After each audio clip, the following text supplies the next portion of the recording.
नमस्कार दोस्तों, my online prep के परिवार में आप सभी का स्वागत है। दोस्तों, आशा करता हूं कि आप अच्छे और स्वस्थ होंगे और अपने एग्ज़ाम की तैयारी जो 68 बीपीएस पीटी एग्ज़ाम होने वाला है कुछ महीनों में, उसकी तैयारी आप अच्छे से कर रहे होंगे। दोस्तों, मैं आपको बार बार बोलता हूं कि जब भी आप किसी भी एग्ज़ाम की तैयारी करें, चाहे बीपीएससी या अदर स्टेट पीसीएस या यूपीएससी की तैयारी कर रहे हों, तो आप जो है प्रीवियस ईयर्स क्वेश्चन को बार बार देखें, क्योंकि प्रीवियस ईयर्स क्वेश्चन आपका क्या है, बेस है। तो हम आज से जो है जितने भी बीपीएससी में क्वेश्चंस पीछे पूछे गए हैं विगत 10 वर्षों में बीपीएससी पीटी में, उस क्वेश्चंस पे जो है हम चर्चा करेंगे। क्योंकि यदि आप इस क्वेश्चंस को तैयारी कर लेते हैं, यदि प्रीवियस ईयर्स क्वेश्चंस के, तो बहुत सारे क्वेश्चंस जो है प्रीवियस ईयर्स क्वेश्चंस के ही इर्द गिर्द जो है घुमा फिरा के जो है क्वेश्चंस पूछे जाते हैं। तो आज से जो हम तैयार जो वीडियो हमारी है वो है मॉडर्न हिस्ट्री। जो आपको पता है कि मॉडर्न हिस्ट्री में अमूमन 25 क्वेश्चंस जो है इंडियन मॉडर्न हिस्ट्री से रहते हैं और 4 से 5 जो रहते हैं वो बिहार हिस्ट्री से रहते हैं, बिहार मॉडर्न हिस्ट्री से। तो अमूमन जो है 30 क्वेश्चंस जो रहते हैं। आपको पता है कि दिनों दिन जो है बीपीएससी का कट ऑफ जो है हाई होते जा रहा है और यहाँ तक जो है बीपीएससी भी आप निगेटिव भी जोड़ दिया गया है। तो ऐसे में जो है बीपीएससी पीटी जो है दिनों दिन और टफ होते जा रहा है। ऐसे में माय ऑनलाइन प्रेप जो है आपके लिए विगत वर्षों में जितने भी क्वेश्चंस हिस्ट्री से, ज्योग्राफी से, पॉलिटी से क्वेश्चंस जो भी पूछे गए हैं उस पे जो है हम चर्चाएं करेंगे, ताकि आपको जो है किसी तरह की दिक्कत ना हो और आपको जो है जो आपके आने वाले एग्जाम होंगे इससे जो है आपको काफ़ी ज़्यादा फायदा हो। तो आइए हम इसकी शुरुआत करते हैं। आपके सामने है, पूछ रहा है कि भारत छोड़ो आंदोलन के दौरान गुप्त रेडियो किसने लॉन्च किया था। गुप्त रेडियो जो है किसने लॉन्च किया था। सबसे पहले आप याद रखिए, भारत छोड़ो आंदोलन की शुरुआत कब हुई थी। बहुत बार एग्जाम में पूछा हुआ बीपीएससी, तो इसको याद रखिए। 9 अगस्त 1942 को जो है भारत छोड़ो आंदोलन की जो है शुरुआत हुई थी। नेक्स्ट है, भारत छोड़ो आंदोलन का जो शुरुआत कब हुई थी, 9 अगस्त 1942 को। अब भारत छोड़ो आंदोलन का प्रस्ताव जो है कहाँ रखा गया था, तो याद रखिएगा 8 अगस्त को रखा गया था। कहाँ पे, मुंबई में। उस समय नाम कहलाता था बम्बई, नाम है इसका मुंबई। बम्बई में कौन सा मैदान है, ग्वालियर टैंक का मैदान। ग्वालियर टैंक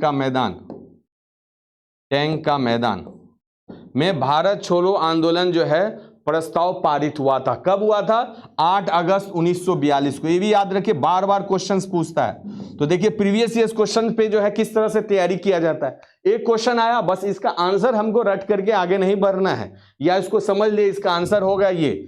इस पे आप जितने भी क्वेश्चंस बन सकते हैं, जितने भी डायमेंशन बन सकते हैं, उसको सभी को देखना है। तो प्रीवियस ईयर क्वेश्चन इसी तरह की तैयारी की जाती है। उससे क्या होगा कि भारत छोड़ो आंदोलन से कुछ भी क्वेश्चंस रहेगा आपसे छूटेगा नहीं। तो पहले भारत छोड़ो आंदोलन कब हुआ था, 9 अगस्त 1942 को। इसकी जो प्रस्ताव कब हुआ था, ग्वालियर टैंक मैदान बंबई से। किसने प्रस्ताव पारित किया था, कौन प्रस्ताव लेके आया था, तो याद रखिएगा पंडित जवाहरलाल नेहरू। पंडित जवाहरलाल नेहरू ने जो है इस प्रस्ताव को, भारत छोड़ो प्रस्ताव को जो है पारित किया था। बहुत इंपॉर्टेंट है, इसको याद रखिएगा। अब आइए गुप्त रेडियो किसने लॉन्च किया था, तो आपके सामने है ऑप्शन। तो आपको आंसर पता होगा, तो क्या नाम है, उषा मेहता। बहुत बार एग्जाम में पूछा हुआ है। उषा मेहता ने जो है गुप्त रेडियो ने जो है लॉन्च किया था। उषा में इस क्वेश्चन ये भी पूछ सकता है घुमा के कि उषा मेहता का संबंध किससे है। तो आपको जो है कई सारे आंदोलन का नाम दे देगा, तो आप याद रखिएगा उषा मेहता, गुप्त रेडियो, भारत छोड़ो आंदोलन। बहुत बार क्वेश्चन पूछा है घुमा के। अब गुप्त रेडियो क्या है, इसमें जब 9 अगस्त 1942 को जो है बहुत सारे जो है जो नेता को जो पकड़ लिया गया था, उसके बाद जो है एक गुप्त रेडियो की स्थापना हुई। कब हुई थी, 14 अगस्त 1942 को। ये भी याद रखिएगा, 14 अगस्त 1942 को गुप्त रेडियो की जो है स्थापना हुई थी। उसमें जितने भी महान पुरुष थे उनकी आवाज़ों को जगह जगह बदल के जो है लोगों को सुनाया जाता था, क्योंकि इन लोगों को गिरफ्तार कर लिया गया था। इसीलिए ये जो है देश में जगह जगह नहीं जा पाए, तो इनके आवाज़ों को हमारे जनताओं के बीच में रखा जाता था। उसी को बोला था गुप्त रेडियो। इसकी स्थापना 14 अगस्त 1942 में हुई थी। उषा मेहता का जो पहला आवाज जो रिकॉर्ड किया गया था, ये उषा मेहता का ही आवाज रिकॉर्ड किया गया था। समझ रहे हैं? तो इसको याद रखिएगा। गुप्त रेडियो किसने लॉन्च किया था? तो उषा मेहता ने लॉन्च किया था। उषा मेहता का संबंध क्या है? तो भारत छोड़ो आंदोलन से। कई बार क्वेश्चंस पूछा गया। तो इसी तरह से आपको प्रीवियस ईयर्स क्वेश्चन पे यदि इस तरह से आप प्रैक्टिस करिएगा तो यकीन मानिए कोई भी क्वेश्चन आपसे छूटेगा नहीं। ठीक है, अब आइए नेक्स्ट है विलियम बेंटिंक द्वारा शुरू किया गया सामाजिक सुधार निम्नलिखित में से कौन थे? तो विलियम बेंटिंक का कार्यकाल पहले आप याद रखिएगा, बहुत इंपॉर्टेंट है, 1828 से लेके 1835 तक। देखिए मैं सभी गवर्नर जनरल का नहीं बोल रहा हूं, कुछ ऐसे गवर्नर जनरल थे जिस समय में ऐतिहासिक काम हुए, तो उनका कार्यकाल आप याद रखने से क्या होता है कि यदि आपके कोई भी घटना पूछेगा तो आपको याद होना चाहिए कि ये कब हुआ था, किस गवर्नर जनरल के समय में। तो आपको मान लीजिए 1828 से 1835 विलियम बेंटिक का कार्यकाल याद है, तो इस समय में जो भी ऐतिहासिक काम हुए थे और यदि आपसे क्वेश्चंस पूछेगा किस गवर्नर जनरल के समय हुआ था, तो आराम से आप विलियम बेंटिक को आंसर मार सकते हैं। देखिए सती का उन्मूलन, सती प्रथा का उन्मूलन किसके समय में हुआ था? तो लॉर्ड विलियम बेंटिक के समय में हुआ था। नेक्स्ट पूछता है कब हुआ था? 1829 में जो है सती प्रथा का उन्मूलन किया गया था। देखिए हम ज्यादा डीप में नहीं जाएंगे कि सती प्रथा का उन्मूलन क्या है, सती प्रथा क्या है, वो हमारा जो है मॉडर्न हिस्ट्री का सीरीज चल रहा है, उसमें हम डिटेल पूर्वक उसमें बताएंगे। बस यहाँ पे जो है आपको फैक्ट बता रहे हैं और आपके पास एग्जाम के लिए बहुत कम समय है, तो इस आधार पे जो है कि कैसे आप ज्यादा से ज्यादा जो है एमसीक्यू को अच्छे मार्क्स से जो है, मतलब एमसीक्यू का ज्यादा से ज्यादा कैसे जो है सॉल्व कर सके और अच्छे मार्क्स से कैसे आप बीपीएससी प्रीलिम्स पास कर सके, अभी मेरा फोकस इस पे है। तो 1829 में सती प्रथा का उन्मूलन हुआ। कौन थे गवर्नर जनरल? William Bentinck. देखिए 1828 1835 यदि आपसे पूछा जाएगा, यदि आपको ये याद रहता, आराम से आप जो है याद रहते कि सती प्रथा का उन्मूलन में लॉर्ड विलियम बेंटिक के समय में हुआ था। नेक्स्ट पूछता है, इसी से क्वेश्चन पूछ सकता है कि ये किसके प्रयास से? तो राजा राम मोहन के राय के प्रयास से। आप जो है नोट एक कॉपी पेन रखिए पास में और इस सब चीज को लिख लीजिए। ये क्या हुआ? प्रैक्टिस हुआ। जब भी आप एग्जाम देने जाइए तो मॉडर्न हिस्ट्री का प्रैक्टिस करना है, तो इस तरह के भी प्रैक्टिस आप कर सकते हैं। तो अभी भी समय है, तो आप जो है प्रीवियस ईयर्स क्वेश्चन पे जो आपको नोट्स बनाना है, तो मैं जो बोल रहा हूं जो की पॉइंट्स, आप उसको जो है नोट कर लीजिए, तो आपके लिए फायदेमंद रहेगा। तो राजा राम मोहन राय के प्रयास से 1829 में सती प्रथा का जो है उन्मूलन किया गया। गवर्नर जनरल कौन थे? Lord William Bentinck. ये देखिए दास प्रथा का उन्मूलन भी किनके समय में हुआ था? तो लॉर्ड विलियम बेंटिक के समय हुआ था, इसको भी याद रखिएगा। और ठगों के लिए जो है गिरोहों का, संगठित गिरोहों का दमन किसके समय हुआ था? तो लॉर्ड विलियम बेंटिक के समय में हुआ था। ठीक है, लॉर्ड विलियम बेंटिक आपको पता है भारत के प्रथम गवर्नर जनरल। भारत के प्रथम गवर्नर जनरल कौन है? तो लॉर्ड विलियम बेंटिक। और बंगाल के जो प्रथम जो है, जो बंगाल के प्रथम गवर्नर जनरल कौन है? Warren Hastings. बंगाल के बाद जब भारत का गवर्नर जनरल बनाया गया तो उसमें कौन थे? लॉर्ड विलियम बेंटिक थे। समझ रहे हैं बात को? उसके बाद आपसे पूछेगा कि भारत के अंतिम गवर्नर जनरल कौन थे? तो लॉर्ड कैनिंग। और फिर अंतिम गवर्नर जनरल के बाद 1858 में क्या वायसराय आया। वायसराय में पूछेगा कि भारत के प्रथम वायसराय कौन थे? तो लॉर्ड कैनिंग। इसको याद रखिएगा, कई बार जो है कंफ्यूजन होता है और ये इस तरह के क्वेश्चन जो है बीपीएससी पूछता है आपसे। ये है, देखिए ठगों का दमन किसके द्वारा जो है ये शुरू किया गया था? एक कर्नल का नाम है, याद रखिएगा, कर्नल स्लीमैन। बहुत बार एग्जाम में पूछता है, कर्नल स्लीमैन के द्वारा ये अभियान शुरू किया गया था। बहुत बार दोस्तों ये एग्जाम में पूछा गया है, कर्नल स्लीमैन के द्वारा जो है ठगों का जो है दमन का जो है गिरोह जो है शुरू किया, दमन करने के लिए जो अभियान शुरू किया गया था वो कर्नल स्लीमैन के द्वारा। और किस गवर्नर जनरल के समय में जो है दमन किया गया था? Lord William Bentinck. तो इसका आंसर क्या हो जाएगा? 1 2 3 है आपका। ठीक है, सॉरी 1 2 4 है, तो कहां 1 2 4? ये डी हो जाएगा। ठीक है, नेक्स्ट है संथाल विद्रोह। संथाल विद्रोह के नेता कौन है? तो संथाल विद्रोह के नेता कौन है? सिद्धू और कान्हू है। सी आंसर हो जाए, बहुत बार एग्जाम में पूछा हुआ है संथाल विद्रोह। और उसके बाद इसमें इनके और 2 भाई हैं, चांद और भैरव। चांद और भैरव, इसको भी आप याद रखिएगा, चांद और भैरव। संथाल विद्रोह कब हुआ था? इसका काल भी याद रखिएगा, 1859 से लेके 60 तक जो है संथाल विद्रोह हुआ था। बिहार में कहाँ हुआ था? तो बिहार में ये हुआ था भागलपुर, पूर्वी बिहार, भागलपुर और राजमहल की पहाड़ियां, झारखंड, राजमहल पहाड़ियां में बहुत बार पूछा हुआ। एसपी याद रखिए 1800, सिद्धू और कान्हू के साथ इनके 2 भाई हैं, चांद और भैरव, ये भी क्वेश्चंस पूछ सकता है। और संथाल विद्रोह में ये क्वेश्चन पूछ सकता है कि इन्होंने जो है भागलपुर साइड में जो राजमहल पहाड़ियां पूर्वी जो है बिहार की तरफ जो है, कौन से ये लोग जनरल को हराए थे? तो जनरल बोरो को इन्होंने हराया था। संथाल विद्रोह में भागलपुर के लोग ने जनरल बोरो को जो है हराया था, जनरल बोरो को हराया था। बहुत इंपॉर्टेंट है, इसको याद रखिएगा, जनरल बोरो को ये हराया था। याद रखिएगा 1859 और 60 में ही हुआ था। और सिद्धू और कान्हू जो है इसके नेता थे, और ये 4 भाई थे, चांद और भैरव, इन लोगों ने मिलकर जो है नेतृत्व किया था। तो संथाल विद्रोह से अभी तक जितने भी क्वेश्चंस पूछे गए इसी तरह के क्वेश्चंस पूछे गए घुमा फिरा के। ठीक है, नेक्स्ट आइए। 1923 में स्वराज पार्टी का गठन किसने किया था? स्वराज पार्टी, पहला क्वेश्चन इससे पूछता है कि स्वराज पार्टी का गठन किस आंदोलन के बाद किया गया था? बहुत बार क्वेश्चन पूछा है। तो असहयोग आंदोलन, याद रखिएगा, असहयोग आंदोलन के फेल होने के बाद, असहयोग आंदोलन के समाप्ति के बाद, असहयोग आंदोलन के गांधी जी के चौराचौरी हत्याकांड, चौराचौरी कांड जो हुआ था, उसके 4 फरवरी को 1922 को उसके बाद जो है असहयोग आंदोलन वापस ले लिया गया था। उसके बाद ये लोग इससे नाराज होकर स्वराज पार्टी का गठन किया था। बहुत बार क्वेश्चन पूछा है, स्वराज पार्टी का गठन कब हुआ था? इसको याद रखिएगा 1923 में। कौन 2 महान व्यक्ति थे? तो CR दास और मोतीलाल नेहरू। किस आंदोलन के बाद लिया गया था? असहयोग आंदोलन के बाद। बहुत इंपॉर्टेंट है, घुमा फिरा के इस तरह के क्वेश्चंस आपसे पूछ सकता है। नेक्स्ट है, सरदार उधम सिंह ने किसकी हत्या की? ठीक है, सरदार उधम सिंह ने किसकी हत्या की? तो आंसर हो जाएगा माइकल ओ डायर। देखिए कई बार कंफ्यूजन होता है कि जनरल डायर था कि माइकल ओ डायर।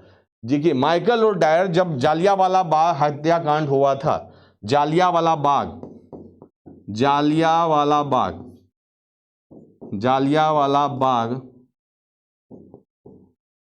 हत्याकांड कब हुआ था?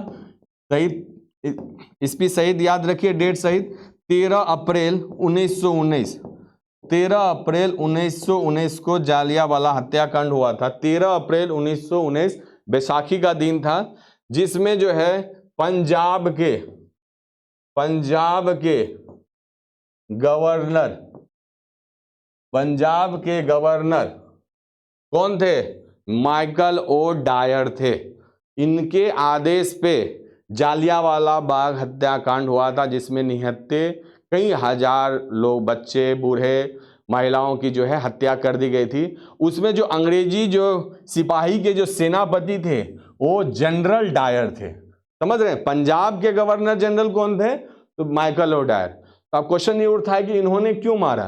क्योंकि इन्हीं के आदेश पे जो है जनरल डायर ने गोली का आदेश दे दिया, क्योंकि ये पंजाब में जो है अंग्रेजी सेनापति के ये क्या थे? सैनिक के ये हेड थे।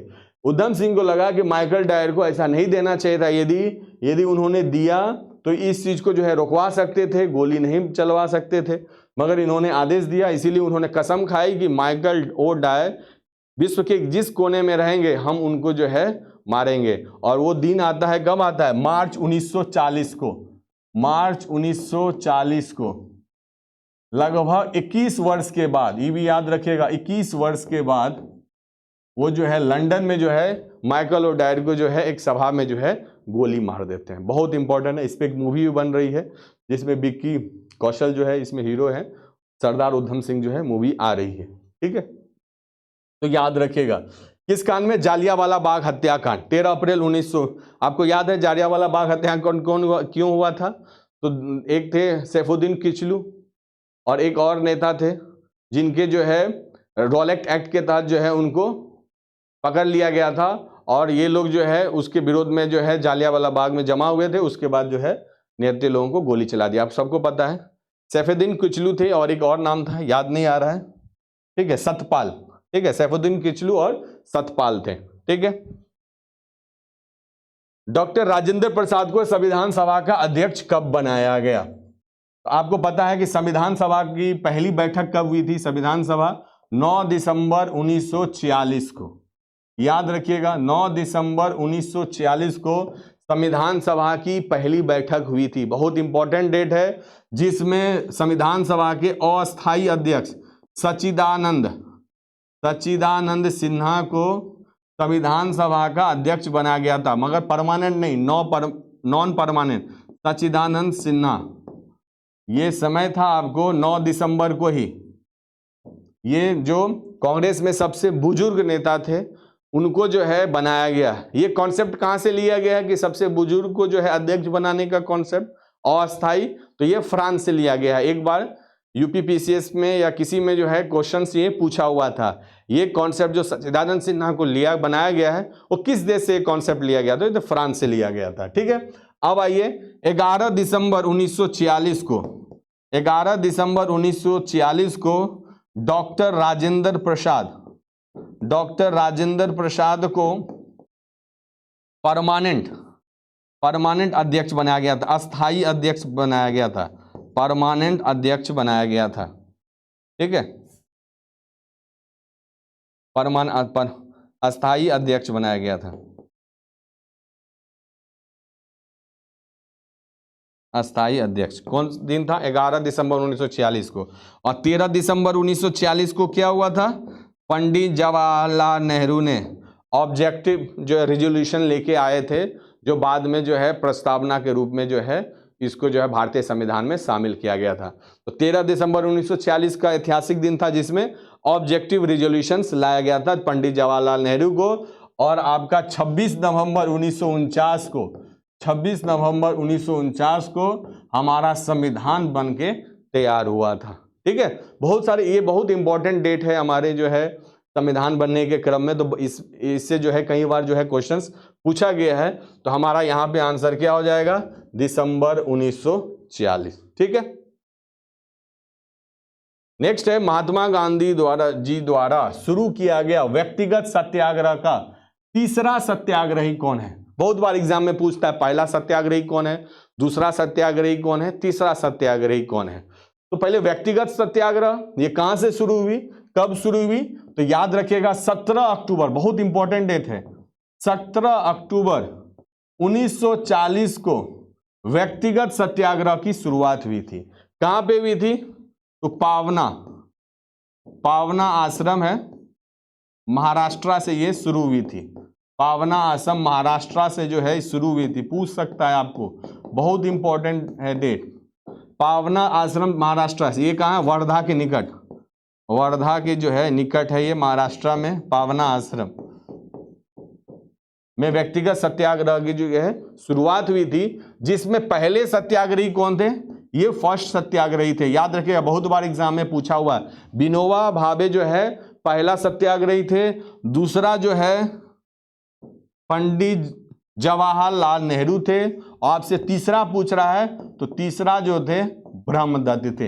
इसको आप लिख लीजिए, बहुत बार एग्जाम में इस तरह के क्वेश्चंस पूछे गए हैं। बिहार से कौन थे सत्याग्रही, पहले सत्याग्रही?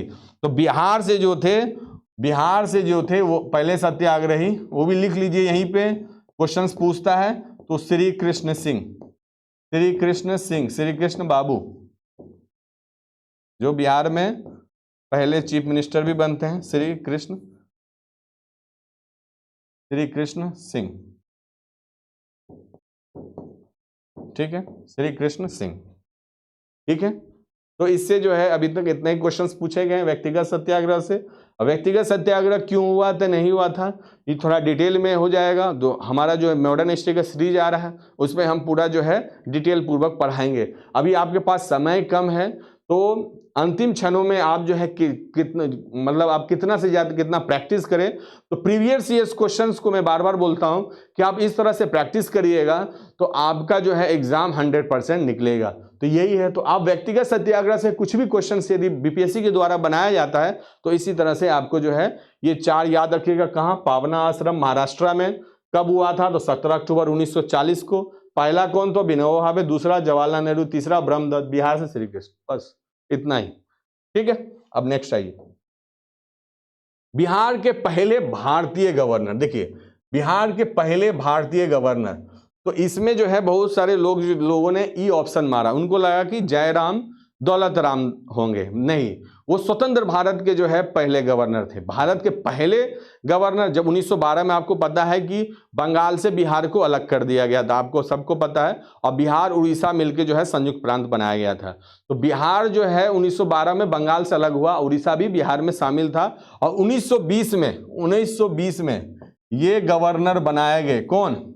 सत्येंद्र प्रसाद सिन्हा बिहार के गवर्नर बने, और 1920 में जब बिहार उड़ीसा एक साथ था। ये तो पहले भारतीय थे, इससे पहले अंग्रेज जो थे, और इन्हें जो है ये गौरवान्वित जो है मुकाम उनको हासिल हुआ, सत्येंद्र प्रसाद सिन्हा को, जो पहले भारतीय गवर्नर बने। और इस स्वतंत्र भारत के यदि आपसे पूछेगा, स्वतंत्र भारत के पहले भारतीय बिहारी गवर्नर, स्वतंत्र भारत के पहले, स्वतंत्र भारत के पहले भारतीय बिहार के गवर्नर कौन थे? तो आपका आंसर क्या हो जाएगा? जयराम दौलत राम दास, जयराम दौलत राम, ये हो जाएगा, ठीक है। और जब बिहार में पहला आम चुनाव हुआ, उसमें जब श्री कृष्ण बाबू जो है बिहार के मुख्यमंत्री बनते हैं, तो आम चुनाव के बाद, आम चुनाव 1952 में हुआ, उसमें के बाद जो पहला जो है गवर्नर कौन बोलते हैं, राज्यपाल कौन बनते हैं बिहार के? तो आर दिवाकर, याद रखिएगा, आर दिवाकर। इस तरह के क्वेश्चंस पूछ सकता है बीपीएससी। पहला आम चुनाव के बाद बिहार के राज्यपाल गवर्नर कौन बने? तो आर दिवाकर। और अभी वर्तमान में कौन से हैं, कौन है?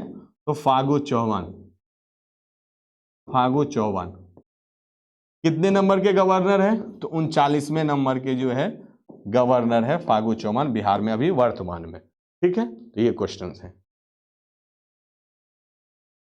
नेक्स्ट आइए, भारतीय राष्ट्रीय कांग्रेस ने किस सत्र में पूर्ण स्वतंत्रता प्रस्ताव पारित किया था? भारतीय राष्ट्रीय कांग्रेस ने किस सत्र में पूर्ण स्वतंत्रता संग्राम प्रस्ताव पारित किया था? तो पहले याद रखिएगा, तो आपका आंसर हो जाएगा, ये है 1929 ईस्वी में लाहौर में।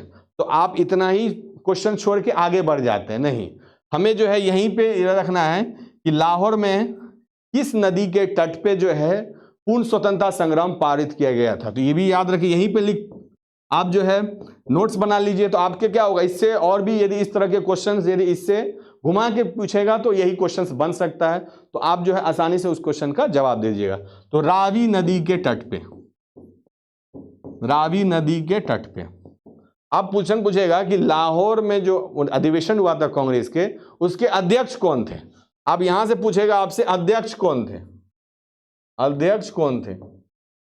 आंसर हो जाएगा पंडित जवाहरलाल नेहरू, पंडित जवाहरलाल नेहरू, पंडित जवाहरलाल नेहरू, ठीक है। क्वेश्चंस पूछेगा कि उसमें जो है पूर्ण स्वतंत्रता प्रस्ताव जो है कब पारित करने की घोषणा की गई थी? तो एक तो 1929 ईस्वी लाहौर को, डेट क्या रखा गया था कि इस दिन 1929 में लाहौर में जो अधिवेशन हुआ था कांग्रेस में, जिसकी अध्यक्षता पंडित जवाहरलाल नेहरू ने की थी, उसमें यह कहा गया था कि 26 जनवरी 1930 को हम पूर्ण स्वतंत्रता दिवस मनाएंगे। तो क्वेश्चन पूछेगा पूर्ण स्वतंत्रता दिवस कब मनाने की बात की गई थी? 26 जनवरी 1930 को, बहुत इंपॉर्टेंट है, 26 जनवरी 1930 को। मगर हम पूर्ण स्वतंत्र नहीं हो पाए, इसीलिए जब हमारा देश आजाद होता है, हमारा संविधान 26 नवंबर 1949 को बन के तैयार होता है, तो हम 26 जनवरी जो हमने 1929 में तय किया था, इसीलिए हम 26 जनवरी को जो है गणतंत्र दिवस मनाते हैं। 26 जनवरी जो है गणतंत्र दिवस, संविधान जो हमारा जिस दिन लागू हुआ था वो 26 जनवरी को हम मनाते हैं, 26 जनवरी 1950 से, ठीक है। ये ऐतिहासिक दिन था, यहीं पे जो है लाहौर में जो है रावी नदी के तट पे तय हुआ था, ठीक है, बहुत इंपॉर्टेंट है, इसको याद रखिएगा। नेक्स्ट है 1942 के किस उत्सव के अवसर पर जयप्रकाश नारायण हजारीबाग जेल से भाग निकले थे? बहुत बार क्वेश्चन घुमा फिरा के पूछता है कि 1942 के भारत छोड़ो आंदोलन में जो है ये जयप्रकाश नारायण को किन जेलों में रखा गया, कहां के जेलों में रखा गया? बहुत इंपॉर्टेंट है, हजारीबाग जेलों में। किस आंदोलन में जयप्रकाश नारायण को जो है हजारीबाग जेल जाना लगा? जाना पड़ा। तो 1942 याद करिए कौन सा दिन है, भारत छोड़ो आंदोलन। तो आपसे ये भी क्वेश्चन पूछ सकता है, तो याद रखिएगा भारत छोड़ो आंदोलन में जो है छोड़ो आंदोलन, ठीक है, भारत छोड़ो आंदोलन। अब ये क्वेश्चन है कि वो जो है कब किस अवसर पे जो हजारीबाग जेल से भाग निकले, तो ये आंसर हो जाएगा आपका दीपावली के अवसर पे जो है वो उस समय जो जिस दिन वो भागे थे उस दिन जो है भारत में दीपावली मन रहा था। क्वेश्चन पूछता है कि आजाद रास्ता का गठन किसने किया था, जयप्रकाश नारायण, बहुत इंपॉर्टेंट है। भूमिगत आंदोलन की शुरुआत किसने की, तो जयप्रकाश नारायण। आजाद रास्ता का गठन किसने क्यों किया इन्होंने, तो लोगों को जो है सक्षम, गुरिल्ला युद्ध में सक्षम बनाने के लिए। आजाद रास्ता भारत के बाहर कहाँ था, कहाँ जो है इसकी जो है ट्रेनिंग दी जा रही थी, तो नेपाल में। तो इस तरह के क्वेश्चंस आपसे पूछ सकता है। तो आप जयप्रकाश नारायण से जब भी क्वेश्चंस पूछेगा तो इस तरह के क्वेश्चंस के लिए आप तैयार रहिए। एक क्वेश्चन इनसे और पूछता है कि वे कौन से महान नेता थे जिनके एग्जाम के लिए मात्र 20 दिन बचे हुए थे, उन्होंने जो है वो छोड़ के जो है आंदोलन में कूद गए, तो जयप्रकाश नारायण थे। वो आंदोलन क्या था, तो असहयोग आंदोलन, नॉन अलाइनमेंट मूवमेंट, असहयोग आंदोलन था। बस जयप्रकाश नारायण से जब भी क्वेश्चंस पूछेगा तो अभी मैंने आपको जितना बात बताया वो इसी तरह क्वेश्चन पूछेगा। तो इसीलिए मैं बार बार जो है प्रीवियस ईयर्स क्वेश्चन पे क्यों आपको बोलता हूं फोकस करने के लिए, क्योंकि प्रीवियस ईयर्स क्वेश्चन से जो है इस तरह से आप तैयारी करते हैं तो यकीन मानिए आपको कि एक भी क्वेश्चन जो है आपके गलत नहीं होंगे, सारे क्वेश्चन का आप जवाब दे दीजिएगा। नेक्स्ट है सुखदेव, भगत सिंह और राजगुरु को किस तारीख को फांसी दी गई, बहुत इंपॉर्टेंट है ये दिन, जो है किसी हिंदुस्तानी को नहीं भूलना चाहिए। वो दिन था 23 मार्च 1931 को। अब क्वेश्चन पूछता है कि किस षड्यंत्र के केस में जो है इनको फांसी की सजा दी गई थी, वो केस था लाहौर षड्यंत्र केस, लाहौर षड्यंत्र केस में जो है इनको फांसी की सजा सुनाई गई थी। पूछेगा आपको लाहौर षड्यंत्र केस कब हुआ था, यदि असेंडिंग डिसेंडिंग ऑर्डर में बहुत सारे जो है आंदोलन को जो है एक साथ मिला लिया जाता है उस समय पूछा जाता है, तो लाहौर षड्यंत्र केस कब हुआ था, तो 1931 में जो है ये आंदोलन हुआ था। ठीक है, नेक्स्ट है बिहार के किस आंदोलन के आजाद रास्ता सक्रिय था। देखिए अभी मैंने आपको बताया था ना क्या किस आंदोलन में, तो आप आराम से दे दीजिएगा आजाद रास्ता, जयप्रकाश नारायण, भारत छोड़ो आंदोलन में। ठीक है, किस वर्ष जो है प्रसिद्ध गांधी इरविन संधि हुई थी, बहुत इंपॉर्टेंट है, इससे जो है क्वेश्चंस हर बार आने की संभावनाएं रहती है। तो आपको पता है 3 गोलमेज सम्मेलन हुआ था, 3 गोलमेज सम्मेलन, 3 गोलमेज सम्मेलन, 3 गोलमेज सम्मेलन हुआ था। पहला कब हुआ था, 1930, 1931, 1932। 1931 में ये फर्स्ट हुआ था, ये सेकंड हुआ था और ये थर्ड हुआ था। क्वेश्चंस आपसे पूछता है 3 गोलमेज सम्मेलन में कांग्रेस ने किस में भाग लिया था, तो याद रखिएगा सेकंड गोलमेज सम्मेलन में जो है कांग्रेस ने भाग लिया था और गांधी जी गए थे। और गांधी जी के साथ कौन कौन गए थे, तो ये भी एग्जाम में पूछता है, तो सरोजनी नायडू और कौन, मदन मोहन मालवीय, बहुत इंपॉर्टेंट है इसको याद रखिएगा, सरोजनी नायडू और मदन मोहन मालवीय। गांधी जी किस जहाज से गए थे, इसको भी नोट डाउन कर लीजिएगा, SS राजपुताना, ऐसे SS राजपुताना, SS राजपुताना से जो है गांधी जी गए थे। ठीक है, और 1932 में जो है थर्ड गोलमेज सम्मेलन हुआ था जिसमें कांग्रेस ने भाग नहीं लिया था। तो पूछेगा कि 3 गोलमेज सम्मेलन में किसमें कांग्रेस भाग लिया था, तो ओनली सेकंड में। ठीक है, क्वेश्चन ये पूछता है कि इन तीनों गोलमेज सम्मेलन में कौन ऐसा भारतीय था जो तीनों गोलमेज सम्मेलन में भाग लिया, जिनका नाम है डॉक्टर BR अम्बेडकर साहब, BR अम्बेडकर। इन्होंने तीनों गोलमेज सम्मेलन में जो है भाग लिया था। पूछता है कि ईसाइयों का प्रतिनिधित्व किसने किया था गोलमेज सम्मेलन में, तो पूछता है कि क्या नाम है उनका, KT Paul, KC Paul, KC Paul, ये KT पॉल देख लीजिएगा, KC पॉल ही नाम है। KC पॉल जो है ईसाइयों का इन्होंने प्रतिनिधित्व किया था गोलमेज सम्मेलन में। ये महानुभाव तीनों गोलमेज सम्मेलन में जो है गए थे 1930, 31 और 32 में। कांग्रेस सिर्फ जो है दूसरे गोलमेज सम्मेलन में भाग लिया था, पहला और तीसरा में नहीं गया था, याद रखिएगा। इस समय में जो ब्रिटेन के प्राइम मिनिस्टर कौन थे, तो मैकडोनाल्ड, इसको याद रखिएगा। मैकडोनाल्ड जो है इस समय में जो है ब्रिटेन के जो है प्राइम मिनिस्टर थे, ठीक है। तो आंसर क्या हो जाएगा आपका 1931 ईस्वी में हो जाएगा, ठीक। नेक्स्ट है, भारत में पहली जनगणना कब शुरू की गई थी? तो भारत में जो पहली जनगणना की जो शुरू की गई थी वह 1872 ईस्वी में की गई थी, ठीक है। और इससे आपको यदि नेक्स्ट बार क्वेश्चंस बनेगा तो पूछ सकता है कि पहली जनगणना के समय में गवर्नर जनरल कौन थे। तो याद रखिएगा जो पहली जनगणना हुई थी उसमें जो गवर्नर जनरल थे और लॉर्ड मेयो थे, लॉर्ड मेयो थे, बहुत इंपॉर्टेंट है। लॉर्ड मेयो के समय में क्या क्या हुआ था ये भी याद रखिएगा, एग्जाम में पूछता है। Vernacular press act, vernacular press act, press act जो है कानून जो है पारित हुआ था।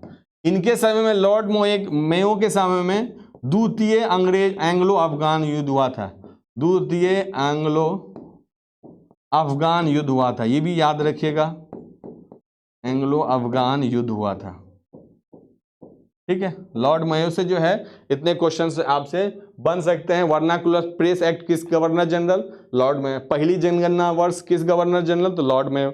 द्वितीय एंग्लो अफगान के युद्ध के समय में गवर्नर जनरल लॉर्ड मेयो, ठीक है। 1881 में एक इंपॉर्टेंट है जनगणना से, 1881 में 1881 से जो हर 10 साल के बाद जनगणना की जो शुरुआत हुई, कि हर 10 साल के बाद जनगणना की शुरुआत हुई है, जो अभी तक बनी हुई है उसकी शुरुआत 1881 से होती है। तो हर 1881 से हर 10 साल के बाद जनगणना की शुरुआत हुई। तो इस समय में गवर्नर जनरल कौन थे, बहुत बार एग्जाम में पूछता है, तो लॉर्ड रिपन, लॉर्ड रिपन, ठीक है। लॉर्ड रिपन के समय में तो वर्नाकुलर प्रेस एक्ट पारित कब हुआ था, तो लॉर्ड मेयो में। और ये रिपन के समय में क्या हुआ था, वर्नाकुलर प्रेस एक्ट कानून जो है निरस्त कर दिया गया था। इसमें याद रखिएगा वर्नाकुलर प्रेस एक्ट जो है कानून जो है निरस्त कर दिया गया था, कानून जो है को निरस्त कर दिया गया था। उस समय में गवर्नर जनरल कौन थे, तो आपके लॉर्ड रिपन जो है गवर्नर जनरल थे, बहुत बार एग्जाम में पूछा हुआ है। इससे ये क्वेश्चंस पूछता है लॉर्ड रिपन से, पहला कंपनी अधिनियम और प्रथम कंपनी अधिनियम कब बना था, प्रथम कंपनी अधिनियम, अधिनियम एक्ट जिसको बोलते हैं, प्रथम कंपनी अधिनियम, हिंदी में उसको एक्ट बोलते हैं, इंग्लिश में, ठीक है। ये कब 1881 में हुआ था। इस समय में गवर्नर जनरल कौन थे, तो लॉर्ड रिपन थे, इसको याद रखिएगा, ठीक है। नेक्स्ट है, उड़ीसा को बिहार से किस वर्ष अलग किया गया, बहुत बार एग्जाम में पूछा हुआ है। बंगाल से बिहार कब अलग हुआ, 1912 में जो है बंगाल से जो है बिहार उड़ीसा को अलग किया गया। उड़ीसा को बिहार से कब अलग किया गया, 1936 में, 1 अप्रैल 1936 में कौन अलग हुआ, यहां बंगाल से बिहार अलग हुआ, बंगाल से जो है बिहार अलग हुआ। 19 अप्रैल 1936 में उड़ीसा अलग हुआ, ठीक है। और बिहार जो है दोनों अलग अलग प्रांत बने। और उसके बाद 15 नवंबर 2000 को बिहार से कौन अलग हुआ, बिहार से जो है बिहार से झारखंड अलग हो गया, ठीक है। इस तरह से क्वेश्चंस जो है कई बार क्वेश्चंस पूछे गए हैं। तो बंगाल से बिहार कब अलग हुआ, 1912 में, 1 अप्रैल 1936 में उड़ीसा अलग हुआ बिहार से, और 15 नवंबर 2000 को झारखंड अलग हुआ बिहार से। तो आप देख सकते हैं बिहार के कितने टुकड़े हुए हैं।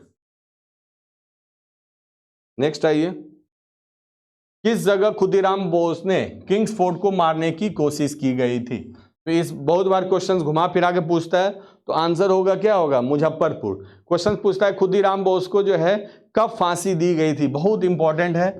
और डेट याद रखिएगा, 11 अगस्त 1908 को जो है खुदीराम बोस को जो है फांसी दी गई थी। ये डेट याद रखिएगा, कई बार एग्जाम में पूछता है। इनके साथ कौन एक साथी थे, तो आप जो है प्रफुल्ल चाकी थे। ये दोनों जो है किंग्स फोर्ट को मारने की कोशिश की थी, जिसमें प्रफुल्ल चाकी को लगता है कि हम जो है हमको पकड़ के जो है इनकाउंटर न कर दे तो वो खुद ही खुद गोली मार लेते हैं, अपने आप को गोली मार लेते हैं और खुदीराम बोस पकड़े जाते हैं और इनको 11 अगस्त 1908 को जो है फांसी की सजा दी जाती है और इनका उम्र इस समय में रहता है मात्र 13 वर्ष। सोचिए 13 वर्ष में जो है ये जो है फांसी पर झूल जाते हैं। ठीक है, नेक्स्ट है 1946 में भारत भेजे गए कैबिनेट मिशन का सदस्य नहीं था। कौन नहीं था? तो याद रखिएगा कैबिनेट मिशन कब आया था, तो ये 1946 में आया था। इसमें पूछ रहा है कि इसमें कौन सदस्य नहीं थे, तो इसमें सदस्य कौन कौन थे पहले इसको याद रखिएगा। Pethick Lawrence, sir Stafford Cripps और एवी अलेक्जेंडर, ये तीनों जो थे सदस्य थे। ठीक है, इन तीनों को याद रखिएगा। घुमा फिरा के क्वेश्चन पूछता है कि कैबिनेट मिशन में कौन कौन सदस्य थे, तो पैथिक लॉरेंस, स्टेफोर्ड क्रिप्स और एवी अलेक्जेंडर सदस्य थे। और कौन नहीं थे? रामसे मैकडोनाल्ड जो है सदस्य नहीं थे। आपसे पूछ रहा है नहीं थे, तो आंसर क्या हो जाएगा? सी इसका जो है आंसर हो जाएगा। और आपको पता है कि अब आपसे क्वेश्चन पूछ सकता है जब कैबिनेट मिशन भारत आया तो उस समय में जो है भारत के जो है कांग्रेस के जो है अध्यक्ष कौन थे, तो याद रखिएगा कांग्रेस के अध्यक्ष जो थे वो कौन थे? मौलाना अबुल कलाम आजाद। मौलाना अबुल कलाम आजाद। मौलाना अबुल कलाम आजाद। अबुल कलाम आजाद बाद में जो है भारत के जो है शिक्षा मंत्री बनते हैं। ये थे जब कैबिनेट मिशन इंडिया आया तो उस समय कांग्रेस के अध्यक्ष कौन थे? तो मौलाना अबुल कलाम आजाद। ठीक है, ये आपसे पूछ सकता है कैबिनेट मिशन जब आया था तो उस समय में ब्रिटेन के प्रधानमंत्री कौन थे? तो क्लीमेंट एटली। क्लीमेंट एटली। क्लीमेंट एटली। क्लीमेंट एटली। कैबिनेट मिशन ने क्या किया? भारत पाकिस्तान जो एक स्वायत्त देश मांग रहा था उस कैबिनेट मिशन ने इसको जो है इग्नोर किया। कैबिनेट मिशन ने उसको मना कर दिया। उसने बोला कि हम भारत के जो है टुकड़े नहीं होने देंगे। पाकिस्तान जो नया देश जो मांग कर रहा था उसको उसने निरस्त कर दिया। बहुत इंपॉर्टेंट है। और बोला कि भारत एक संघ बनेगा जिसमें ब्रिटिश के प्रांत और देसी रियासत मिला के जो देसी रियासत और ब्रिटिश प्रांत मिला के एक भारत एक संघ बनेगा और भारत के पाकिस्तान का जो बंटवारा का उसने निरस्त कर दिया। बहुत बार क्वेश्चन पूछता है कि पाकिस्तान के बंटवारे को किसने निरस्त किया, तो कैबिनेट मिशन ने निरस्त किया। क्वेश्चन पूछता है कि कैबिनेट मिशन की जो पॉलिसी थी, जो कैबिनेट मिशन की जो बातें थी, पॉइंट थी, उसको किसने सहमति दी, उनको जो है ये पॉइंट अच्छा लगा, तो महात्मा गांधी कैबिनेट मिशन के बातें को प्रस्ताव को जो है उस पर उनकी सहमति थी। बहुत बार एग्जाम में पूछा हुआ है। ठीक है, नेक्स्ट है झांसी की रानी लक्ष्मीबाई का देहांत कब कहाँ हुआ था? ठीक है, देहांत पूछ रहा है। देहांत जो कब हुआ था? ग्वालियर में हुआ था। ठीक है, इनका जन्म पूछ सकता है, जन्म कहाँ हुआ था? तो जन्म जो है बनारस में हुआ था। जन्म इनका बनारस में हुआ था। कब हुआ था? तो 19 नवंबर 1828 में। और इनकी मृत्यु कब हुई थी? मृत्यु भी याद रखिएगा, इनकी मृत्यु कब हुई थी? तो 17 जून 1858 में जो है इनकी मृत्यु हुई थी। ठीक है, इनका जन्म कहाँ हुआ था? बनारस में। मृत्यु कहाँ हुई थी? ग्वालियर में। और ये रानी कहाँ की थी? तो झांसी की। इनके पति का नाम क्या था? गंगाधर राव। पति का नाम क्या था? गंगाधर राव। ठीक है, जो सेनापति से जो लड़ रहे थे इनके बारे में बोला था कि ये इन विद्रोहियों में एक अकेली एक औरत है जो लग रही है कि जिंदा है। ये किन्होंने बोला था? ऐसा स्टेटमेंट जो है एग्जाम में पूछा गया है, वो था जनरल हुरोज। जनरल हुरोज। जनरल हुरोज बहुत बार एग्जाम में पूछा हुआ है और ये बोला है कि जितने विद्रोही हैं उसमें लग रही है कि अकेली एक मर्द है जो जिंदा है। ऐसा लग रहा था मरने के बाद उनको लगता था हुरोज को कि फिर खड़ी होगी और फिर जो है हम लोगों से लोहा लेगी। पूछता है एग्जाम में झांसी में ये क्या था? इनका शादी हुआ था, झांसी की रानी थी इसीलिए। ग्वालियर में इनकी मृत्यु हुई थी और बनारस में इनका जन्म हुआ था।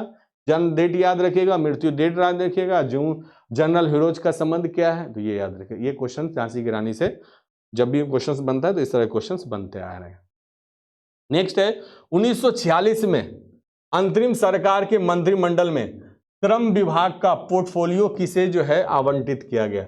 इस तरह के क्वेश्चंस पूछते रहते हैं। तो अंतरिम सरकार जो बनी थी उसमें प्रधानमंत्री जो किनको बनाया था, तो पंडित नेहरू को बनाया गया था। और इसमें जो है जगजीवन राम को जो है श्रम विभाग दिया था, राजेंद्र प्रसाद को कृषि मंत्री बनाया गया था। और एक क्वेश्चन ये भी पूछता है कि वित्त मंत्री किसको बनाया गया था, फाइनेंस मिनिस्टर, वित्त मंत्री।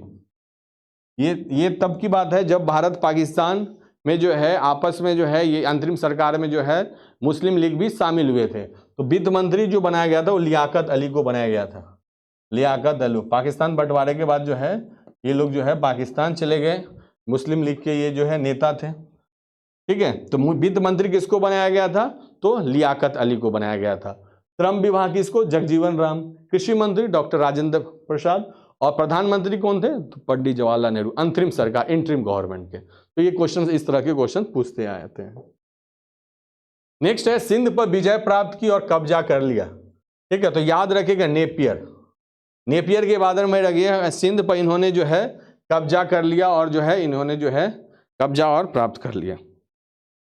नेक्स्ट है बिहार का चौरी विद्रोह किस वर्ष हुआ था। याद रखिएगा 1798 ईस्वी में हुआ था। चौरी विद्रोह का जो संबंध है वो बंगाल के चुआर विद्रोह से, चुआर विद्रोह कब हुआ था, तो 1766 ईस्वी में चुआर विद्रोह हुआ था। 1766 ईस्वी में उसी का संबंध बिहार में जो है चौरी विद्रोह से हुआ था। वो कब हुआ था, तो 1798 में। अब पूछ सकता है नेक्स्ट बार कि बिहार का चौरी विद्रोह का संबंध किससे है। कई सारे विद्रोह का नाम दे देगा, सन्यासी विद्रोह, नील विद्रोह, संथाल विद्रोह, चुआर विद्रोह। तो चुआर विद्रोह कहाँ हुआ था, बंगाल में।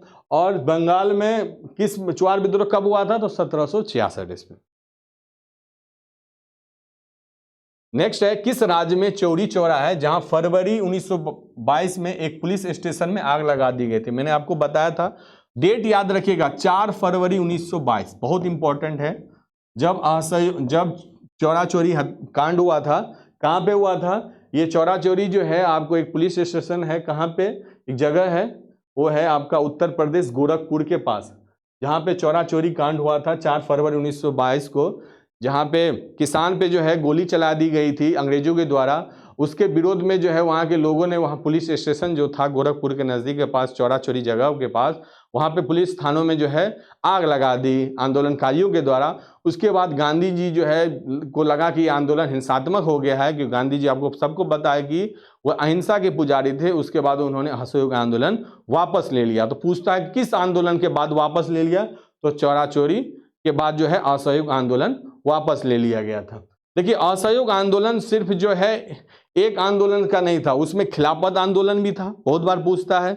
उसमें रॉलेट एक्ट का भी कानून था, ठीक है। और उसमें जो है कौन सा आंदोलन था, उसमें जो है जालियांवाला बाग हत्याकांड।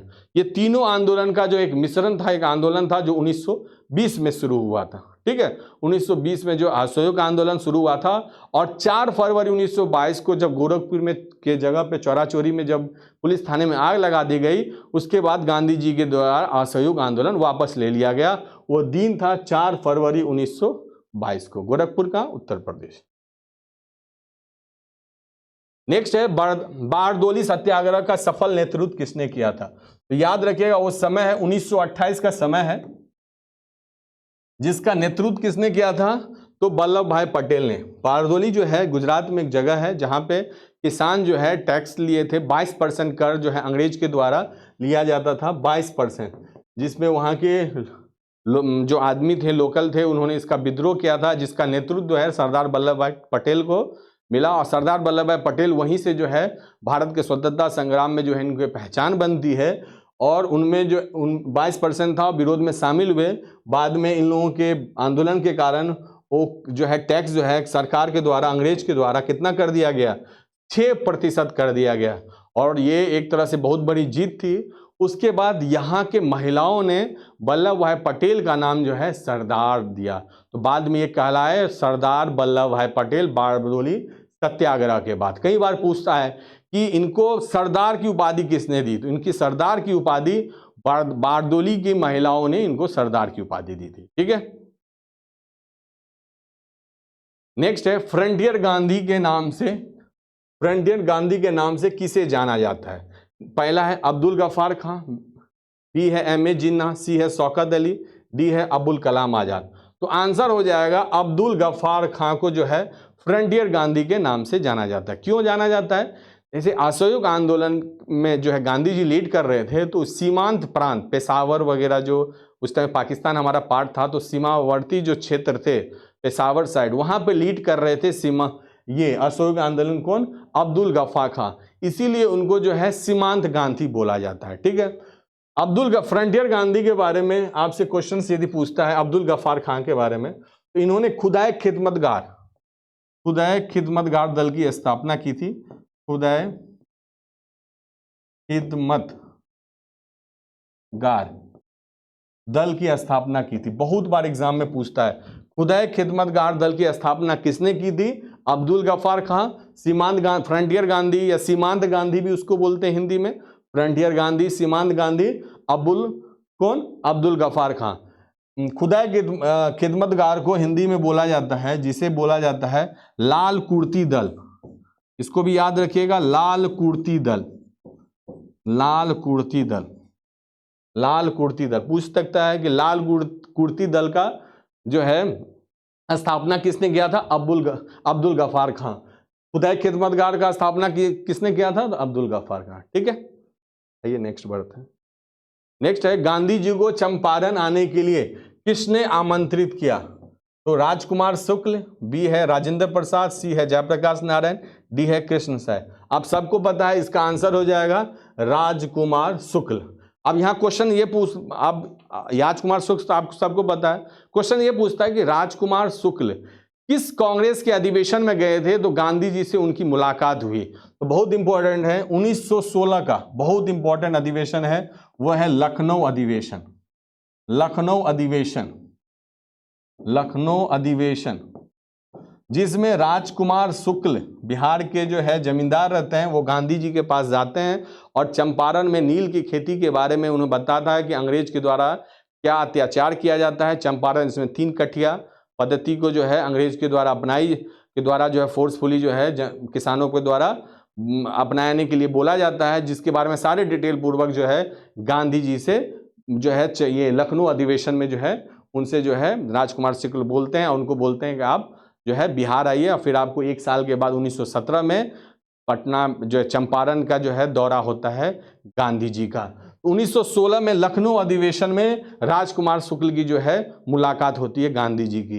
देखिए अब लखनऊ अधिवेशन आया है तो इससे क्वेश्चन क्या पूछ सकता है, इसके जो है अध्यक्ष कौन थे? लखनऊ अधिवेशन के अध्यक्ष कौन थे? तो याद रखिएगा अंबिका चरण मजूमदार, ये भी याद रखिएगा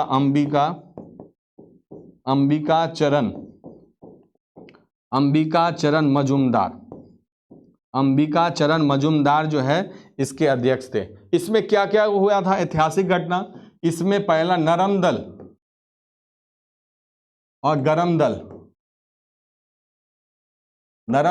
गरम दल इसमें जो है आपस में इन लोग का फिर से विलय हो गया। 1907 में जो सूरत अधिवेशन में नरम दल और गरम दल 2 दल बने गए थे। 1907 के सूरत अधिवेशन में इन दोनों का जो है टूट हुआ था, अधिवेशन में टूट हुआ था।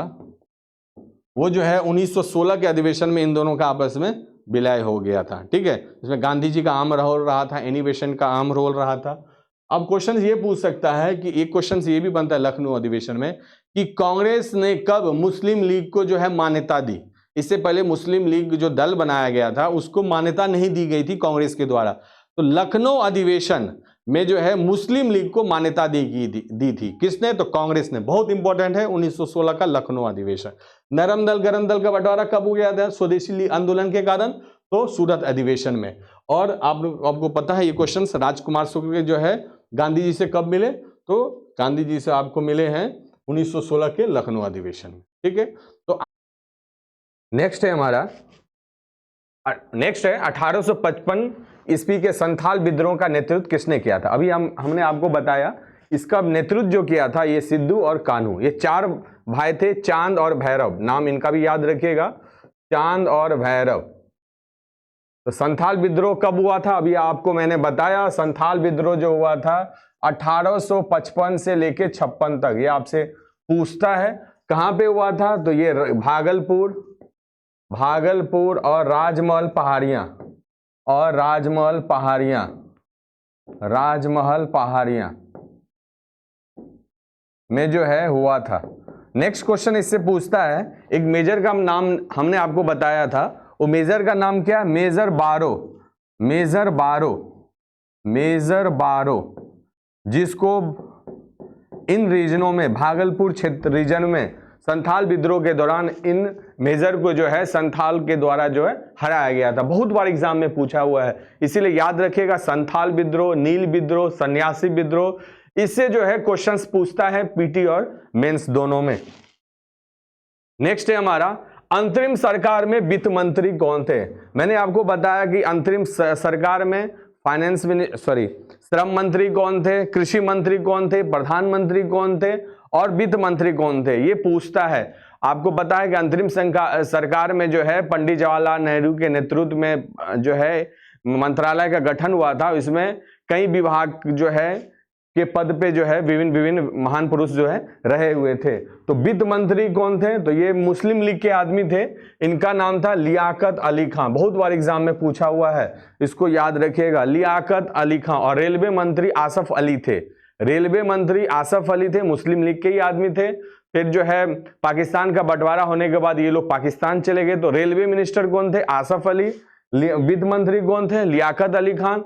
श्रम विभाग किनको मिला था, तो हमने आपको देखा था श्रम विभाग किनको मिला था। कृषि मंत्री किसको मिला था, हमने देखा था डॉक्टर राजेंद्र प्रसाद को। और श्रम विभाग जो था जगजीवन राम जी को मिला हुआ था।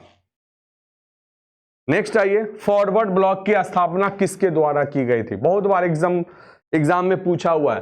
तो फॉरवर्ड ब्लॉक की स्थापना पहले याद रखिएगा, एसपी में 1939 में फॉरवर्ड ब्लॉक की स्थापना हुई। किसने किया था, सुभाष चंद्र बोस, SC बोस ने, सुभाष चंद्र बोस ने फॉरवर्ड ब्लॉक की स्थापना किया था। सुभाष चंद्र बोस के बारे में और भी याद रखिएगा, 1938 में पहली बार ये कांग्रेस के अधिवेशन में अध्यक्षता करते हैं। उस अधिवेशन के नाम क्या रहता है,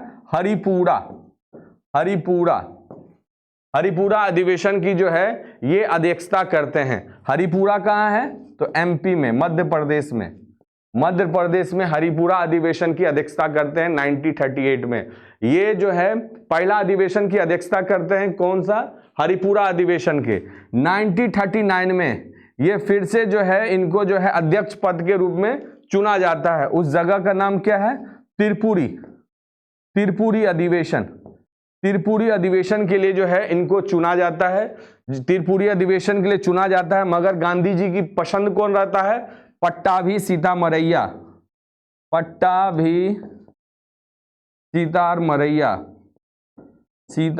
नाम रखिए। गांधी जी की पसंद रहते हैं पट्टाभी सीतामरैया, मगर इनको जो है सुभाष चंद्र बोस को जो है चुन लिया जाता है त्रिपुरी अधिवेशन 1939 में। उसके बाद जो है सुभाष चंद्र बोस जो है कांग्रेस के पद से जो है इस्तीफा दे देते हैं और 1939 में जो है ये फॉरवर्ड ब्लॉक की स्थापना करते हैं। बहुत इंपॉर्टेंट है, ये अधिवेशन से भी पूछता है कि किस अधिवेशन की अध्यक्षता उन्होंने किया था, तो हरिपुरा अधिवेशन की अध्यक्षता किया था। और त्रिपुरी अधिवेशन की अध्यक्षता किसने किया था, तो जो है जब ये इन्होंने पद से इस्तीफा दे दिया, बहुत बार एग्जाम में पूछता है, तो याद रखिएगा डॉक्टर राजेंद्र प्रसाद जो है बाद में जो है त्रिपुरी अधिवेशन की अध्यक्षता करते हैं 1939 में। गांधी जी की पसंद रहता है पट्टाभी सीतामरैया और कांग्रेस के सदस्यों के द्वारा जो है सुभाष चंद्र बोस को नियुक्त किया जाता है। सुभाष चंद्र बोस जो है कांग्रेस के पद से इस्तीफा दे देते हैं, फॉरवर्ड ब्लॉक की स्थापना करते हैं। ऐसे में जो है ना पट्टाभी सीतामरैया बनते हैं कांग्रेस के त्रिपुरा अधिवेशन की अध्यक्षता, ना सुभाष चंद्र बोस।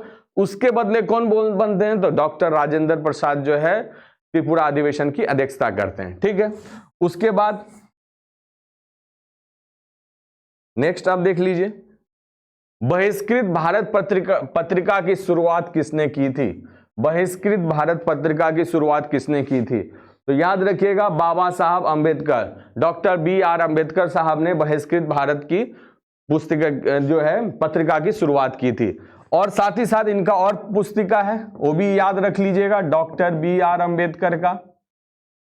अम्बेडकर ने बहिष्कृत पत्रिका के अलावा और किस किस पत्रिका की, तो याद रखिएगा मूक नायक इनकी एक पत्रिका है, किसकी, BR अम्बेडकर की। तो हो सकता है नेक्स्ट एग्जाम में पूछ देगा कि मूक नायक पत्रिका जो है किसने प्रकाशित किया था, तो याद रखिएगा डॉक्टर BR अम्बेडकर। एक है प्रबुद्ध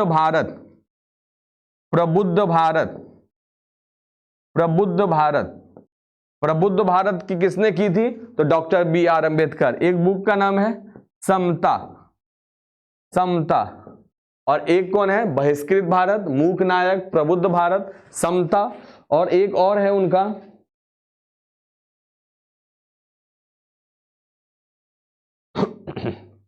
उनका एक किताब का नाम और है,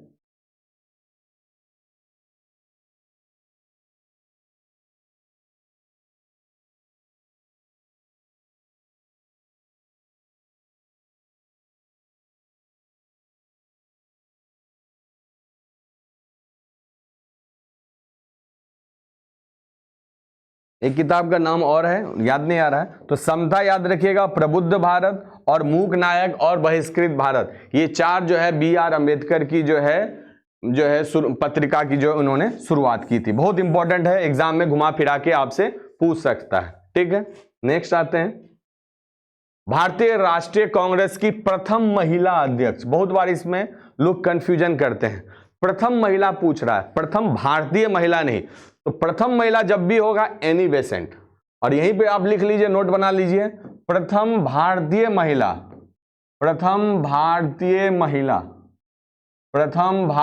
महिला यदि पूछा जाएगा तो क्या पूछा जाएगा, क्या हो जाएगा, सरोजिनी नायडू।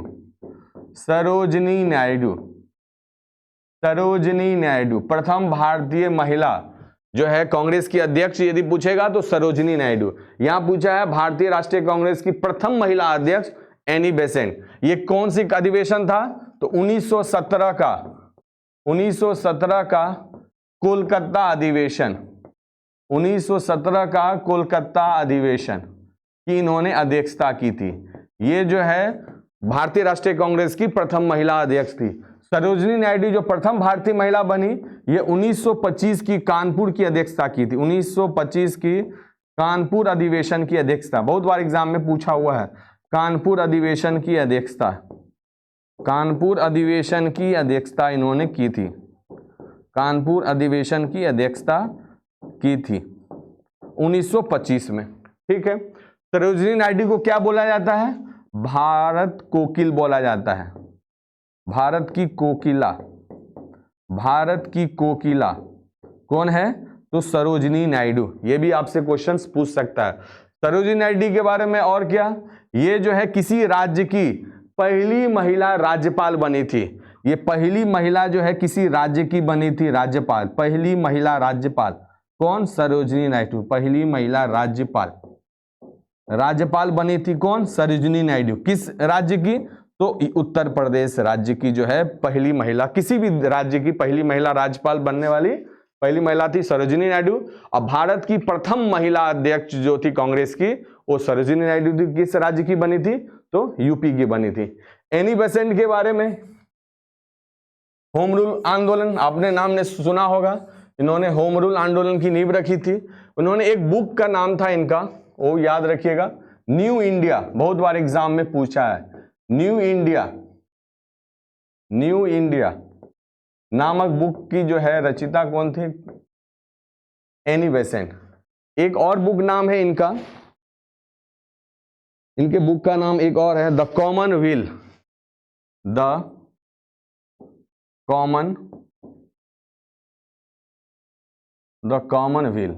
जो है इनकी बुक का नाम है। दो बहुत बार एग्जाम में पूछा है, द कॉमनवेल्थ न्यू इंडिया नामक बुक किसने लिखा था, एनी बेसेंट ने लिखा था। बहुत बार एग्जाम में पूछा हुआ, इसको याद रखिएगा। ठीक है,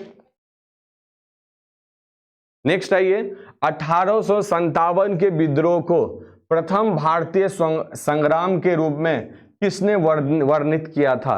किसने बोला था कि 1857 का विद्रोह भारत का प्रथम भारतीय स्वतंत्रता संग्राम था, तो इसका आंसर हो जाएगा बी.डी. सावरकर।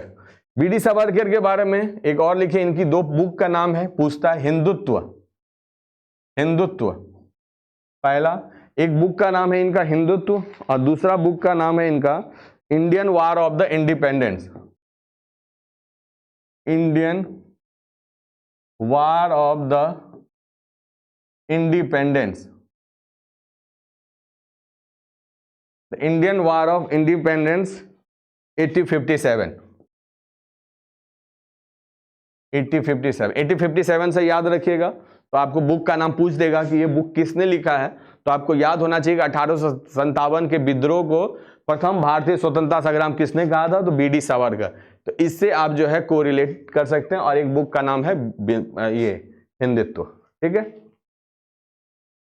नेक्स्ट आइए, रैयतवाड़ी प्रणाली को सबसे पहले कहां लागू किया गया था।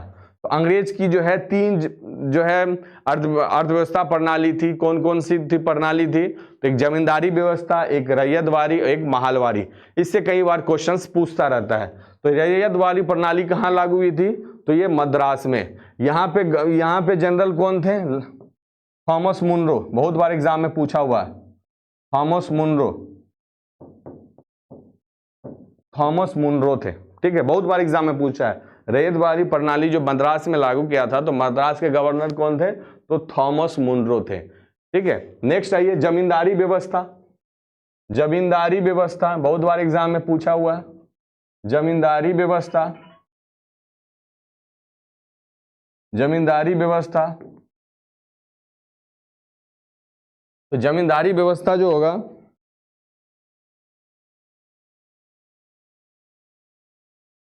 जमींदारी व्यवस्था ये कहा, यहाँ ये कौन था, तो Lord Cornwallis. Lord Cornwallis. Zamindari व्यवस्था जो था वो लॉर्ड कॉर्नवालिस के समय में हुआ था। और ये कहाँ कहाँ पे, तो इसको भी याद रखिएगा। एक तो बंगाल, बिहार, उड़ीसा, बनारस, उत्तरी कर्नाटक। बनारस और उत्तरी कर्नाटक, यहां पे जो है जमींदारी व्यवस्था जो है लागू हुई थी। कौन थे, तो लॉर्ड कॉर्नवालिस। अब नेक्स्ट आइए महालवाड़ी व्यवस्था। महालवाड़ी व्यवस्था आइएगा, यहां पे आइएगा महालवाड़ी व्यवस्था। महालवाड़ी व्यवस्था, महालवाड़ी व्यवस्था ये कहां पे हुई थी, तो सबसे पहले आप याद रखिएगा महालवाड़ी व्यवस्था पंजाब हुआ, संयुक्त प्रांत यूपी हुआ, मध्य प्रदेश हुआ। इसको याद रखिएगा, पंजाब हुआ, यूपी हुआ, एमपी हुआ। उसके बाद यहाँ पे ये भी आगरा, यूपी में कहाँ, आगरा साइड, यहाँ भी लिख लीजिएगा। यहाँ पे कौन से, महालवाड़ी व्यवस्था। तो ये किस समय में हुए थे, किनके समय में, तो ये भी याद रखिएगा, Lord William Bentinck. Lord William Bentinck, Lord William Bentinck, Lord William Bentinck के समय में जो है ये महालवाड़ी व्यवस्था हुआ था। ठीक है, अब आइए नेक्स्ट, किस मुगल सम्राट के समय में सर थॉमस रो भारत आए थे। बहुत बार एग्जाम में इस तरह के क्वेश्चंस पूछा गया था। सबसे पहले ये क्वेश्चंस पूछेगा कि कौन सा पहला था जो यूरोपियन था, अंग्रेज था, जो किसके दरबार, किस मुगल सम्राट के दरबार में आया था, तो उसका नाम है हॉकिंस। हॉकिंस किसके दरबार में आया था, जहांगीर के दरबार में। ये पहला अंग्रेज था, जहांगीर के दरबार में। आपसे पूछ रहा है सर थॉमस रो, तो ये भी जो है जहांगीर के दरबार में आया था। मगर ये क्या था, ये जॉर्ज पंचम प्रथम का, ये पंचम जो ब्रिटेन के जो है राजा थे, जॉर्ज पंचम प्रथम का, जॉर्ज प्रथम, पंचम नहीं, जॉर्ज प्रथम का ये राजदूत बन के आए थे। कौन, सर थॉमस रो। और ये जो थे कंपनी के आदमी थे हॉकिंस, और ये दरबार में गए थे जहांगीर के दरबार में। तो तो आपसे यहां पूछ रहा है सर थॉमस रो, तो ये जॉर्ज, ये ब्रिटेन के राजा के जो है राजदूत थे, जो किसके दरबार में आए थे, तो जहांगीर के दरबार में आए थे। इसको याद रखिएगा, ठीक है। और हॉकिंस भी पूछेगा कि पहला अंग्रेज जो दरबार में गया था किसके दरबार में, तो जहांगीर के दरबार में गया था, ठीक है। अब आइए नेक्स्ट। 1931 ईस्वी में बिहार सोशलिस्ट पार्टी का गठन किसने किया था, आपसे ये क्वेश्चंस पूछ रहा है। बिहार सोशलिस्ट पार्टी का गठन कब हुआ था, तो 1931 में हुआ था। बहुत बार एग्जाम में पूछा हुआ है बिहार सोशलिस्ट पार्टी का। उसके बाद औपचारिक रूप से इसकी स्थापना जो हुई थी, अस्थायी रूप से, ये नॉन परमानेंट था, अस्थायी रूप से, अस्थायी रूप से जो इसकी स्थापना हुई थी वह 1934 ईस्वी में हुई थी। इसको भी याद रखिएगा। कहां पे, तो पटना के जो है अंजुमन इस्लामिया हॉल में, अंजुमन इस्लामिया हॉल, अंजुमन इस्लामिया हॉल में जो है इसकी बिहार सोशलिस्ट पार्टी का गठन हुआ था, जो है अस्थायी रूप से 1934 में। वैसे जो है बिहार सोशलिस्ट पार्टी का गठन कब हुआ था, 1931 में, जिसको किस लोगों ने किया था, इन दोनों ने, फूलन प्रसाद वर्मा और जयप्रकाश नारायण जो है इसको किए थे। जब 1934 में ये अस्थायी रूप से अंजुमन इस्लामिया हॉल में जब इनका गठन हुआ था, किसका, बिहार सोशलिस्ट पार्टी का गठन हुआ था, तो इसके अध्यक्ष कौन थे, ये कई बार एग्जाम में पूछता है, इसके अध्यक्ष कौन थे और इसके सचिव कौन थे, ठीक है। तो इसके अध्यक्ष कौन थे, तो इसके अध्यक्ष जो थे वो थे जयप्रकाश नारायण, ठीक है। इसको देख लीजिएगा, इसके अध्यक्ष जो थे आपके जो है जयप्रकाश नारायण जो है, सॉरी, इसके अध्यक्ष जो थे वो नरेंद्र देव थे, नरेंद्र देव थे। सचिव जो थे वह जयप्रकाश नारायण थे, सचिव जो थे वह जयप्रकाश नारायण थे। जयप्रकाश नारायण जो है इसके सचिव थे। कौन से, ये बिहार सोशलिस्ट पार्टी जो 1934 में अस्थायी रूप से इसका गठन हुआ, ठीक है, उसके जो है सचिव बनाए गए जयप्रकाश नारायण को, और अध्यक्ष जो है नरेंद्र देव को। कई बार घुमा फिरा के इस तरह के क्वेश्चंस आपसे जो है पूछे जाएंगे, ठीक है। औपचारिक रूप से इसकी स्थापना 1934 में हुई। वैसे इसकी गठन कब हुआ था, 1931 में। किसने गठन किया, फूलन प्रसाद वर्मा और जयप्रकाश नारायण में। जब 1934 में इसकी औपचारिक रूप से स्थापना हुई तो इसके अध्यक्ष कौन बने, नरेंद्र देव, और सचिव कौन बने, तो जयप्रकाश नारायण इसके जो है सचिव बने, ठीक है। और 1934 में ही कांग्रेस सोशलिस्ट पार्टी का भी गठन हुआ। इसको भी याद रखिएगा, कांग्रेस सोशलिस्ट पार्टी का गठन हुआ, कांग्रेस सोशलिस्ट पार्टी का गठन हुआ, कांग्रेस सोशलिस्ट पार्टी का गठन हुआ 1934 में। और इस पार्टी का जो पहला अधिवेशन हुआ था वह पटना शहर में ही हुआ था। इस पार्टी का जो पहला अधिवेशन हुआ था कांग्रेस सोशलिस्ट पार्टी का, वह पटना शहर में ही हुआ था 1934 ईस्वी में, ठीक है। यदि फूलन प्रसाद वर्मा और जयप्रकाश नारायण के अलावा बिहार सोशलिस्ट पार्टी का जो, ये हम कांग्रेस सोशलिस्ट पार्टी का बोल रहे हैं, बिहार सोशलिस्ट पार्टी अलग है, कांग्रेस पार्टी से ही जो है एक अलग जो है कांग्रेस सोशलिस्ट पार्टी का गठन हुआ था 1934 में। इसका पहला अधिवेशन जो है पटना में ही हुआ था। बिहार सोशलिस्ट पार्टी का गठन 1931 में, औपचारिक रूप से इसकी स्थापना अंजुमन इस्लामिया हॉल में 1934 में हुआ था, जिसके अध्यक्ष जो है नरेंद्र देव और सचिव जो है जयप्रकाश नारायण को बनाया गया था, ठीक है। और यहां पे ये बोल रहा हूं कि बिहार सोशलिस्ट पार्टी में जो अन्य सदस्य थे वो कौन कौन थे। कई बार एग्जाम में पूछता है कि बिहार सोशलिस्ट पार्टी में कौन कौन से सदस्य थे, और एक दो सदस्य दे देगा और ऑप्शन में जो है 2-3, और ऑप्शन में आपका ई आंसर दे दिया जाएगा। तो मान लीजिए इसमें जो है 2 ऑप्शन आपको दिया ही ना, एक दिया हो और दूसरा ना दिया हो, तो ऐसे में कंफ्यूजन हो जाता है। तो उन सदस्यों का नाम भी लिख लीजिए कि बिहार सोशलिस्ट पार्टी में और कौन कौन से सदस्य थे। तो उनका नाम था गंगा शरण सिन्हा, गंगा शरण सिन्हा, गंगा शरण सिन्हा, गंगा शरण सिन्हा, रामानंद मिश्रा, रामानंद मिश्रा, रामानंद मिश्रा, राम वृक्ष बेनीपुरी, राम वृक्ष बेनीपुरी, राम वृक्ष जो है बेनीपुरी, ये जो है बिहार सोशलिस्ट पार्टी के सोशलिस्ट पार्टी के सदस्य थे। ठीक है, और गठन किसने किया था? फूलन प्रसाद वर्मा और जयप्रकाश नारायण।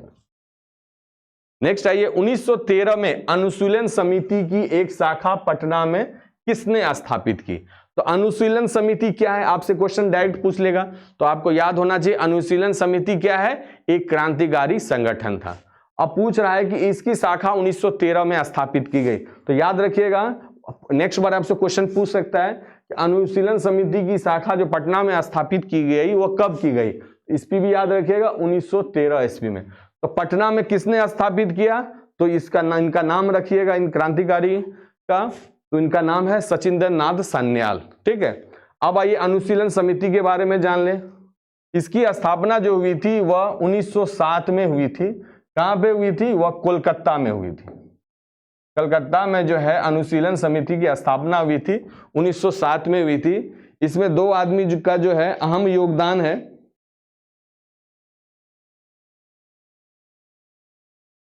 इनका नाम है बरिंदर घोष, बरिंदर घोष, बरिंदर घोष, बरिंदर घोष, और दूसरे का नाम है भूपेंद्र नाथ दत्त, भूपेंद्र नाथ दत्त, भूपेंद्र नाथ दत्त। बरिंदर घोष और भूपेंद्र नाथ दत्त ने अनुशीलन समिति की स्थापना की थी 1907 में कोलकाता में। ठीक है, पटना में कब स्थापित हुई? 1913 में। किसके प्रयास से? सच्चिदानंद सन्याल के प्रयास से। सच्चिदानंद सन्याल के बारे में जो इन्होंने एक पत्रिका भी लिखा है, चलाते थे, उनका नाम था बंदी जीवन। उसको भी आप जो है एक बार देख लीजिएगा, एग्जाम में पूछता है बंदी जीवन, सच्चिदानंद सन्याल बंदी जीवन पूछेगा एग्जाम में कि बंदी जीवन नामक जो है पत्रिका कौन चलाते थे, किनकी पत्रिकाएं थी, ऑप्शन दे देगा तो याद रखेगा सच्चिदानंद सन्याल। या ऐसे क्वेश्चन पूछ सकता है कि बंदी जीवन का संबंध किस समिति से है? तो बंदी जीवन से मिले सच्चिदानंद सन्याल, और उसका किस समिति से होगा संबंध? तो अनुशीलन समिति से। तो इस तरह के क्वेश्चंस जो है पूछ सकते हैं। इसीलिए मैं आपको बार बार बोलता हूं, जितने भी प्रीवियस ईयर्स क्वेश्चंस है उसके डायमेंशन को जो है उस पर आप प्रैक्टिस कीजिए। यकीनन मानिए कि आपको बहुत सारे क्वेश्चंस का जवाब जो है प्रीवियस ईयर्स क्वेश्चन से ही आपको मिल जाएंगे। नेक्स्ट है 1857 के विद्रोह के नेताओं कुंवर सिंह किस स्थान से संबंधित थे? ये हर बार लगभग क्वेश्चंस पूछता है। ठीक है, तो इसका आंसर क्या है? आपको जगदीशपुर या फिर आरा दे देगा या बिहार दे देगा। तो इस तरह के क्वेश्चंस जो है घुमा फिरा के पूछता है बीपीएससी के द्वारा। नेक्स्ट आइए, 1917 के चंपारण सत्याग्रह से कौन संबंधित नहीं थे? हमने आपको बड़ी डिटेल से चंपारण सत्याग्रह में बताया कि राजकुमार शुक्ल जो है 1916 के लखनऊ अधिवेशन में गांधी जी को चंपारण के बारे में बताए। फिर उसके बाद गांधी जी 1917 में जो कहां पे आए? बिहार आए, चंपारण सत्याग्रह में शामिल हुए, और वहां पे हम देखा तीन कठिया पद्धति थी, और उसमें ये पूछ रहा है कौन कौन से गांधी जी के साथ आए, कौन कौन थे? जेपी कृपलानी थे, हाँ ये तो खुद ही थे। राजेंद्र प्रसाद भी थे, राम मनोहर लोहिया नहीं थे। तो आपसे पूछ रहा है कौन नहीं थे, तो आंसर कौन सा हो जाएगा? डी। याद रखिएगा ये तीनों इनके साथ थे, जेपी कृपलानी, राजकुमार शुक्ल और राजेंद्र प्रसाद। नेक्स्ट है 1929 ईस्वी में आयोजित भारतीय राष्ट्रीय कांग्रेस के लाहौर अधिवेशन के अध्यक्ष कौन थे? हमने आपको बताया इसके अध्यक्ष कौन थे, तो पंडित जवाहरलाल नेहरू थे। कहां पे? रावी नदी के तट पे। क्या किया गया था? घोषणा किया गया था कि 26 जनवरी 1930 को हम पूर्ण स्वतंत्रता दिवस मनाएंगे। तो इस अधिवेशन की अध्यक्षता किसने किया था? पंडित जवाहरलाल नेहरू। कहां पे हुआ था? तो लाहौर में हुआ था। ये क्वेश्चन आपसे पूछा गया। नेक्स्ट है कौन सी घटना सबसे पहले हुई? आपसे पूछ रहा है निम्नलिखित में से कौन सी घटना सबसे पहले हुई? तो इस घटनाओं का पहले आपको याद होगा ये कब कब हुआ। तो आपको याद होना चाहिए भारत छोड़ो आंदोलन कब हुआ, तो डेट सहित आपको याद होना चाहिए 9 अगस्त 1942, इसको लिख लीजिए। क्रिप्स मिशन कब आया, तो ये कब आया? मार्च 1942, मार्च 1942। जनरल लॉर्ड बेबल कब आए, तो जब द्वितीय विश्व युद्ध चल रहा था 1942 का जो भारत छोड़ो आंदोलन चल रहा था, तो उस समय में भारत के वायसराय कौन थे? तो लिनथिगो। अब उसके बाद कौन आए? तो लॉर्ड बेबल। तो लॉर्ड बेबल कब आए? ये 1943 और 44 में आते हैं, लगभग 43 और 44 में। यहाँ मंत्रिमंडल नहीं होगा, यहाँ कैबिनेट मिशन होगा, वही उसको मंत्रिमंडल या कैबिनेट मिशन भी बोल सकते हैं। ये कैबिनेट मिशन का आगमन कब होता है? तो ये भी 1946 में जो है आगमन होता है। तो ये यदि आपको याद रहेगा तो इसमें आपसे क्या पूछ रहा है, कौन सी घटना पहले हुई? तो कौन सी घटना पहले हुई? तो मार्च 1942 में कैबिनेट मिशन आया। क्वेश्चंस पूछता है कि किस भारत छोड़ो आंदोलन हुआ, वो किस मिशन के असफल होने के कारण हुआ? तो क्रिप्स मिशन के असफल होने के कारण भारत छोड़ो आंदोलन की शुरुआत हुई। आपसे ये क्वेश्चन पूछ सकता है कि क्रिप्स मिशन ने क्या प्रस्ताव दिया? तो क्रिप्स मिशन ने प्रस्ताव, आपको पता है क्रिप्स मिशन जब भारत द्वितीय विश्व युद्ध में जब भारतीयों को, कांग्रेस को बिना पूछे हुए लिनथिगो ने ये घोषणा कर दी कि भारत भी द्वितीय विश्व युद्ध में इंग्लैंड के साथ है। उसके बाद क्या हुआ कि बहुत सारे कांग्रेस के नेता भारतीय जो है नाराज हुए, ठीक है। उसको मनाने के लिए, लुभाने के लिए क्रिप्स मिशन जो है भारत आया और ये बोला कि भारत जब द्वितीय विश्व युद्ध समाप्त हो जाएगा तो भारत को एक डोमिनियन स्टेट दिया जाएगा। जो डोमिनियन स्टेट जो है बहुत पहले मांग की जा रही थी वो अब दिया जा रहा है। इससे जो है कांग्रेस काफी नाराज हुए और महात्मा गांधी के नेतृत्व में भारत छोड़ो आंदोलन की शुरुआत हुई। तो क्रिप्स मिशन का आगमन जो है पहले हुआ इसमें, तो इसलिए आंसर क्या हो जाएगा? बी हो जाएगा। नेक्स्ट है बंकिम चंद्र चटर्जी के आनंद मठ किस विद्रोह का उल्लेख हुआ? बहुत बार एग्जाम में पूछा हुआ। इनकी बुक का नाम है आनंद मठ। इसमें जो इन्होंने लिखा है किस विद्रोह का? तो सन्यासी विद्रोह के बारे में इन्होंने लिखा है। सन्यासी विद्रोह कब हुआ था? तो 1763 से लेके 1813 के आसपास जो है ये विद्रोह हुआ था। ये विद्रोह कहाँ हुआ था? तो बंगाल में हुआ था और इसी विद्रोह के बारे में उन्होंने आनंद मठ में लिखा हुआ, बहुत बार एग्जाम में पूछा हुआ है। बंकिम चंद्र चटर्जी के बारे में आप जानते ही हैं, इन्होंने ही राष्ट्रीय गीत लिखा है। राष्ट्रीय गीत, हमारा राष्ट्रीय गीत क्या है? तो हमारा राष्ट्रीय गीत क्या है? वंदे मातरम। वंदे मातरम, वंदे पूछता, बहुत बार एग्जाम में पूछता है कि वंदे मातरम जो है पहली बार सबसे पहले कहाँ गाया गया? तो 1911 का कोलकाता अधिवेशन में। 1911 का कोलकाता अधिवेशन में जो है, कोलकाता अधिवेशन में सबसे पहले वंदे मातरम गाना को जो है गाया गया। तो वंदे मातरम गाना किसके द्वारा लिखा गया है? बंकिम चंद्र चटर्जी के द्वारा, ठीक है। नेक्स्ट है ये चटगांव शास्त्रागार छापा से कौन संबंधित है? चटगांव शास्त्रागार ये कब हुआ था? तो इसको आप याद रखिएगा, 18 अप्रैल 1930 को जो है चटगांव शास्त्रागार हुआ था। नेक्स्ट बार आपसे क्वेश्चन जो है ये पूछ सकता है कब हुआ था, तो ये किसके संबंधित है? तो सूर्यसेन जो है इनसे संबंधित है, ठीक है। नेक्स्ट है सुभाष चंद्र बोस के नाम पर माननीय नेताजी किस देश में लागू किया गया? तो ये आंसर हो जाएगा जर्मनी। आप सभी को पता है कि सुभाष चंद्र बोस को अन्य नाम भी दिया गया। क्या नाम दिया गया? देश नायक। देश नायक, देश नायक किसे बोला जाता है? सुभाष चंद्र बोस को। किसने दिया? तो रविंद्रनाथ टैगोर ने। रविंद्रनाथ टैगोर ने इनको जो है देश नायक की उपाधि दिया गया। आपको पता है जब फॉरवर्ड ब्लॉक की स्थापना की, कांग्रेस को उन्होंने छोड़ के जब उन्होंने फॉरवर्ड ब्लॉक की स्थापना की 1943 में, ये जो है सिंगापुर आ गए और सिंगापुर जब आए ये, तो इनको जो है सुभाष चंद्र आजाद हिंद फौज का जो नेतृत्व की स्थापना जिसने की थी, किसने की थी? तो सोहन सिंह ने की थी। कैप्टन सोहन सिंह ने जो है आजाद हिंद फौज का गठन किया। उसके बाद जो याद, कई बार लोग कंफ्यूज हो जाते हैं कि आजाद हिंद फौज का गठन सुभाष चंद्र बोस ने किया। नहीं, सुभाष चंद्र बोस ने नहीं किया गया, जबकि 1943 में सिंगापुर में, ये याद रखिएगा, 1943 में सिंगापुर में, 1943 में सिंगापुर में आजाद हिंद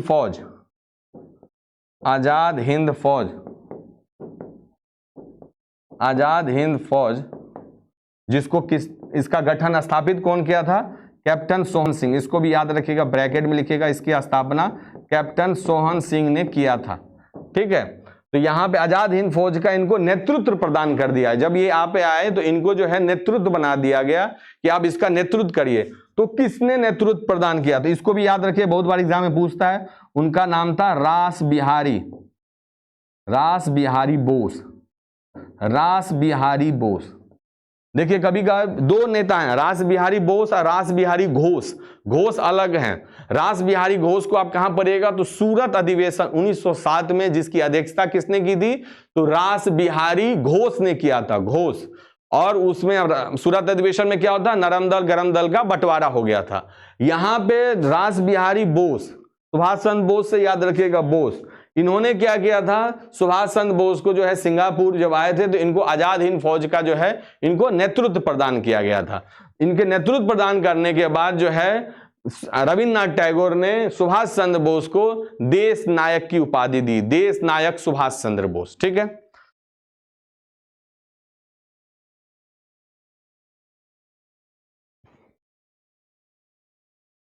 और यहीं पे 1943 में एक चीज और याद रखिएगा सुभाष चंद्र बोस से, 1943 में ही सुभाष चंद्र बोस ने आजाद हिंद सरकार का गठन किया। आजाद हिंद सरकार पूछ सकता है कि आजाद हिंद सरकार का गठन किसने किया? तो सुभाष चंद्र बोस। आजाद हिंद सरकार का जो है इन्होंने जो है गठन किया। कब? 1943 में जो है आजाद हिंद सरकार का, ये भारत की अस्थाई सरकार थी। ये आजाद हिंद सरकार जो थी भारत की अस्थाई सरकार थी, अस्थाई सरकार थी। ठीक है। और यहीं पे उन्होंने नारा दिया, किसका नारा दिया? तो जय हिंद का नारा दिया, जय हिंद का नारा दिया। आपसे क्वेश्चन पूछ सकता है कि जय हिंद का नारा किसने दिया? तो सुभाष चंद्र बोस ने दिया। यहीं पे उन्होंने जो है एक रेजिमेंट की भी स्थापना करते हैं, रानी लक्ष्मीबाई रेजिमेंट। रानी लक्ष्मीबाई रेजिमेंट पूछ सकता है आपको, रानी लक्ष्मीबाई रेजिमेंट की स्थापना किसने की? तो सुभाष चंद्र बोस। रानी लक्ष्मीबाई रेजिमेंट,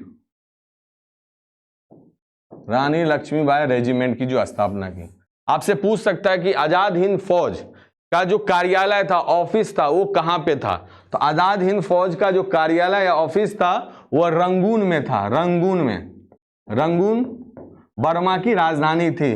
वर्तमान में बर्मा का क्या नाम है? म्यांमार नाम है। ठीक है। अब आइए नेक्स्ट। 1876 ईस्वी में इंडियन एसोसिएशन की स्थापना किसने की? तो इसका आंसर हो जाएगा सुरेंद्र नाथ बनर्जी ने की। किसके मदद से? दोनों आनंद मोहन बोस के मदद से, आनंद मोहन बोस के मदद से, आनंद मोहन बोस के मदद से उन्होंने 1876 ईस्वी में इंडियन एसोसिएशन की स्थापना की। 1874 में इनको आईसीएस, इंडियन सिविल सर्विस, जिसको यूपीएससी बोलते हैं वर्तमान में, इसका नाम पहले क्या था? आईसीएस था। तो 1874 में इनको क्या हुआ? आईसीएस से जो है इनको हटा दिया गया। इन्होंने जो है रिजाइन दे दिया, 1874 ईस्वी में हटा दिया गया। ये दूसरे भारतीय थे जिन्होंने इंडियन सिविल सर्विस एग्जाम में पास किया था। पहले भारतीय कौन थे? तो पहले थे सत्येंद्र नाथ टैगोर। पहले भारतीय कौन थे? सत्येंद्र नाथ टैगोर। ये रविंद्रनाथ टैगोर के बड़े भाई थे। तब सत्येंद्र नाथ टैगोर, ये रविंद्रनाथ टैगोर के बड़े भाई थे, जो पहले भारतीय थे जिन्होंने आईसीएस की एग्जाम पास किया था। दूसरे भारतीय कौन थे? तो सुरेंद्र नाथ बनर्जी, जिन्होंने 1874 में इनको जो है आईसीएस के एग्जाम से निकाल, परीक्षा आईसीएस के पद से जो है इनको निकाल दिया गया। उसके बाद इन्होंने 2 साल के बाद 1876 में इंडियन एसोसिएशन की स्थापना की, जिसको हिंदी में बोला जाता है भारतीय संघ। भारतीय संघ, इसको भी याद रखिएगा, कभी कभी पूछ देगा भारतीय संघ की स्थापना किसने की? तो सुरेंद्र नाथ बनर्जी। किस, और दोनों नाम पूछ देगा तो आनंद मोहन बोस। ये दोनों ने मिलकर जो है इंडियन एसोसिएशन की स्थापना की।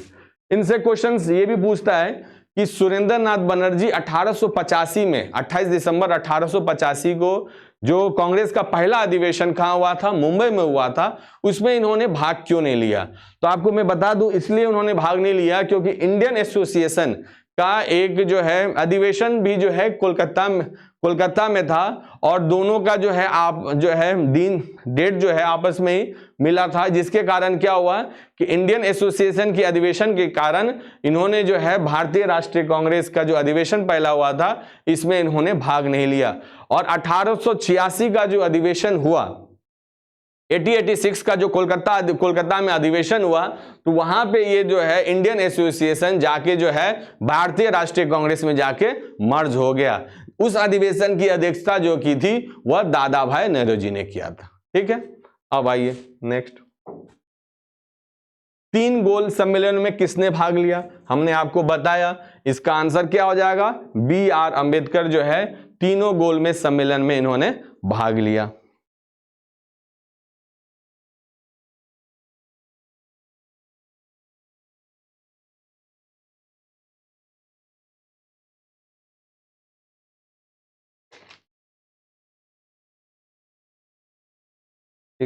नेक्स्ट आइए, अनहैप्पी इंडिया पुस्तक किसने लिखा है? अनहैप्पी इंडिया का पुस्तक जो है वह लाला लाजपत राय ने अनहैप्पी इंडिया की जो है पुस्तक इन्होंने लिखा है। इसको जो है याद रखिएगा, अनहैप्पी इंडिया पुस्तक किसने लिखा है? तो लाला लाजपत राय लिखा। 1905 में सर्वेंट ऑफ इंडिया सोसाइटी की स्थापना किसने की? 1905 में सर्वेंट ऑफ इंडिया सोसाइटी की स्थापना किसने की? तो आंसर क्या हो जाएगा? गोपाल कृष्ण गोखले ने जो है सर्वेंट ऑफ इंडिया सोसाइटी की स्थापना की। गोपाल कृष्ण गोखले के बारे में क्या बोला जाता है? ये महात्मा गांधी के राजनीतिक गुरु थे। महात्मा गांधी के राजनीतिक गुरु थे। राजनीतिक गुरु थे, महात्मा गांधी के राजनीतिक गुरु थे। कई बार ये भी क्वेश्चन पूछा गया गोपाल कृष्ण गोखले के बारे में कि ये नरम दल के थे कि गरम दल के, तो ये याद रखे ये नरम दल के नेता थे। नरम दल के नेता थे। गरम दल के आपको पता है कि कौन कौन थे? लाल बाल बाल गंगाधर तिलक, लाला लाजपत राय और बिपिन चंद्र पाल। तो इनके बारे में याद रखिएगा। गोपाल कृष्ण गोखले जो है सर्वेंट ऑफ इंडिया सोसाइटी की जो है इन्होंने स्थापना की थी। और एक और है महादेव गोविंद रानाडे, इनके बारे में यहां पढ़ लीजिए। महादेव गोविंद रानाडे, इन्होंने जो है पूना सार्वजनिक सभा की स्थापना की। बहुत बार एग्जाम में पूछा हुआ है। पूना सार्वजनिक सभा की, पूना सार्वजनिक सभा की इन्होंने स्थापना की। पूना सार्वजनिक सभा की और प्रार्थना समाज की, और प्रार्थना समाज की, और प्रार्थना समाज की। किसने? तो महादेव गोविंद रानाडे ने। बहुत इंपॉर्टेंट है, इसको याद रखिएगा। प्रार्थना समाज की स्थापना, पूना सार्वजनिक सभा की स्थापना किसने की? तो महादेव गोविंद रानाडे ने। और सर्वेंट ऑफ इंडिया सोसाइटी की स्थापना किसने की? तो गोपाल कृष्ण गोखले ने। कब की? तो 1905 ईस्वी में। ठीक है, नेक्स्ट आइए, गदर पार्टी की स्थापना कहां की गई? बहुत बार एग्जाम में पूछा है। संयुक्त राज्य अमेरिका, कहां? उसके कौन से शहर पे? तो सैन फ्रांसिस्को।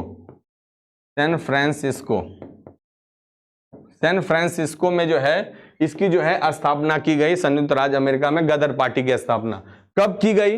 ये भी आपसे क्वेश्चन पूछ सकता है। 1913 में जो है गदर पार्टी की स्थापना की गई।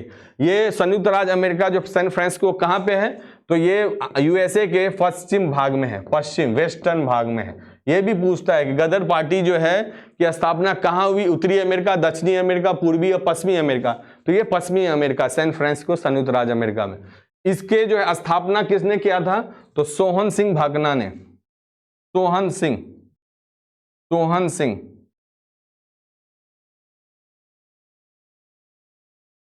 इसको जो है इसको देख ले। हाँ, मोहन सिंह या सोहन सिंह जो है भाकना ने जो है इसकी स्थापना की थी। सोहन सिंह ही भाकना, हाँ, सोहन सिंह भाकना ने इसकी स्थापना की थी। सोहन सिंह भाकना, सोहन सिंह भाकना ने जो है गदर पार्टी की स्थापना की। और एक नेता का नाम और आता है, उसको भी नाम याद रखिएगा, लाला हरदयाल। पूछता है कि लाला हरदयाल का संबंध किससे है? तो याद रखिएगा गदर पार्टी से है। और क्वेश्चन ये पूछता है कि गदर एक पत्रिका थी जिसके नाम पे बाद में इसका नाम गदर पार्टी पड़ गया। तो ये पत्रिका जो थी किन किन भाषाओं में छापी जाती थी? तो पत्रिका का भी नाम याद रखिएगा, किस किस भाषा में जो है छापी जाती थी। तो ये याद रखिएगा, उर्दू में छापी जाती थी, पंजाबी में और इंग्लिश में, अंग्रेजी में। ये तीनों भाषा में जो है छापी जाती थी, मगर किस में नहीं छापी जाती थी उसको याद रखिएगा। ये जो थी हिंदी में जो है नहीं छापी जाती थी।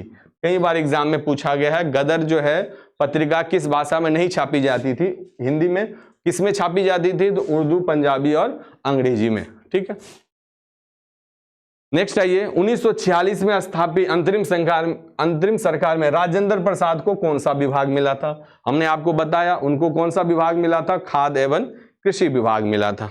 ठीक है, नेक्स्ट आइए, 1922 ईस्वी में आयोजित भारतीय राष्ट्रीय कांग्रेस का गया अधिवेशन की अध्यक्षता किसने किया था?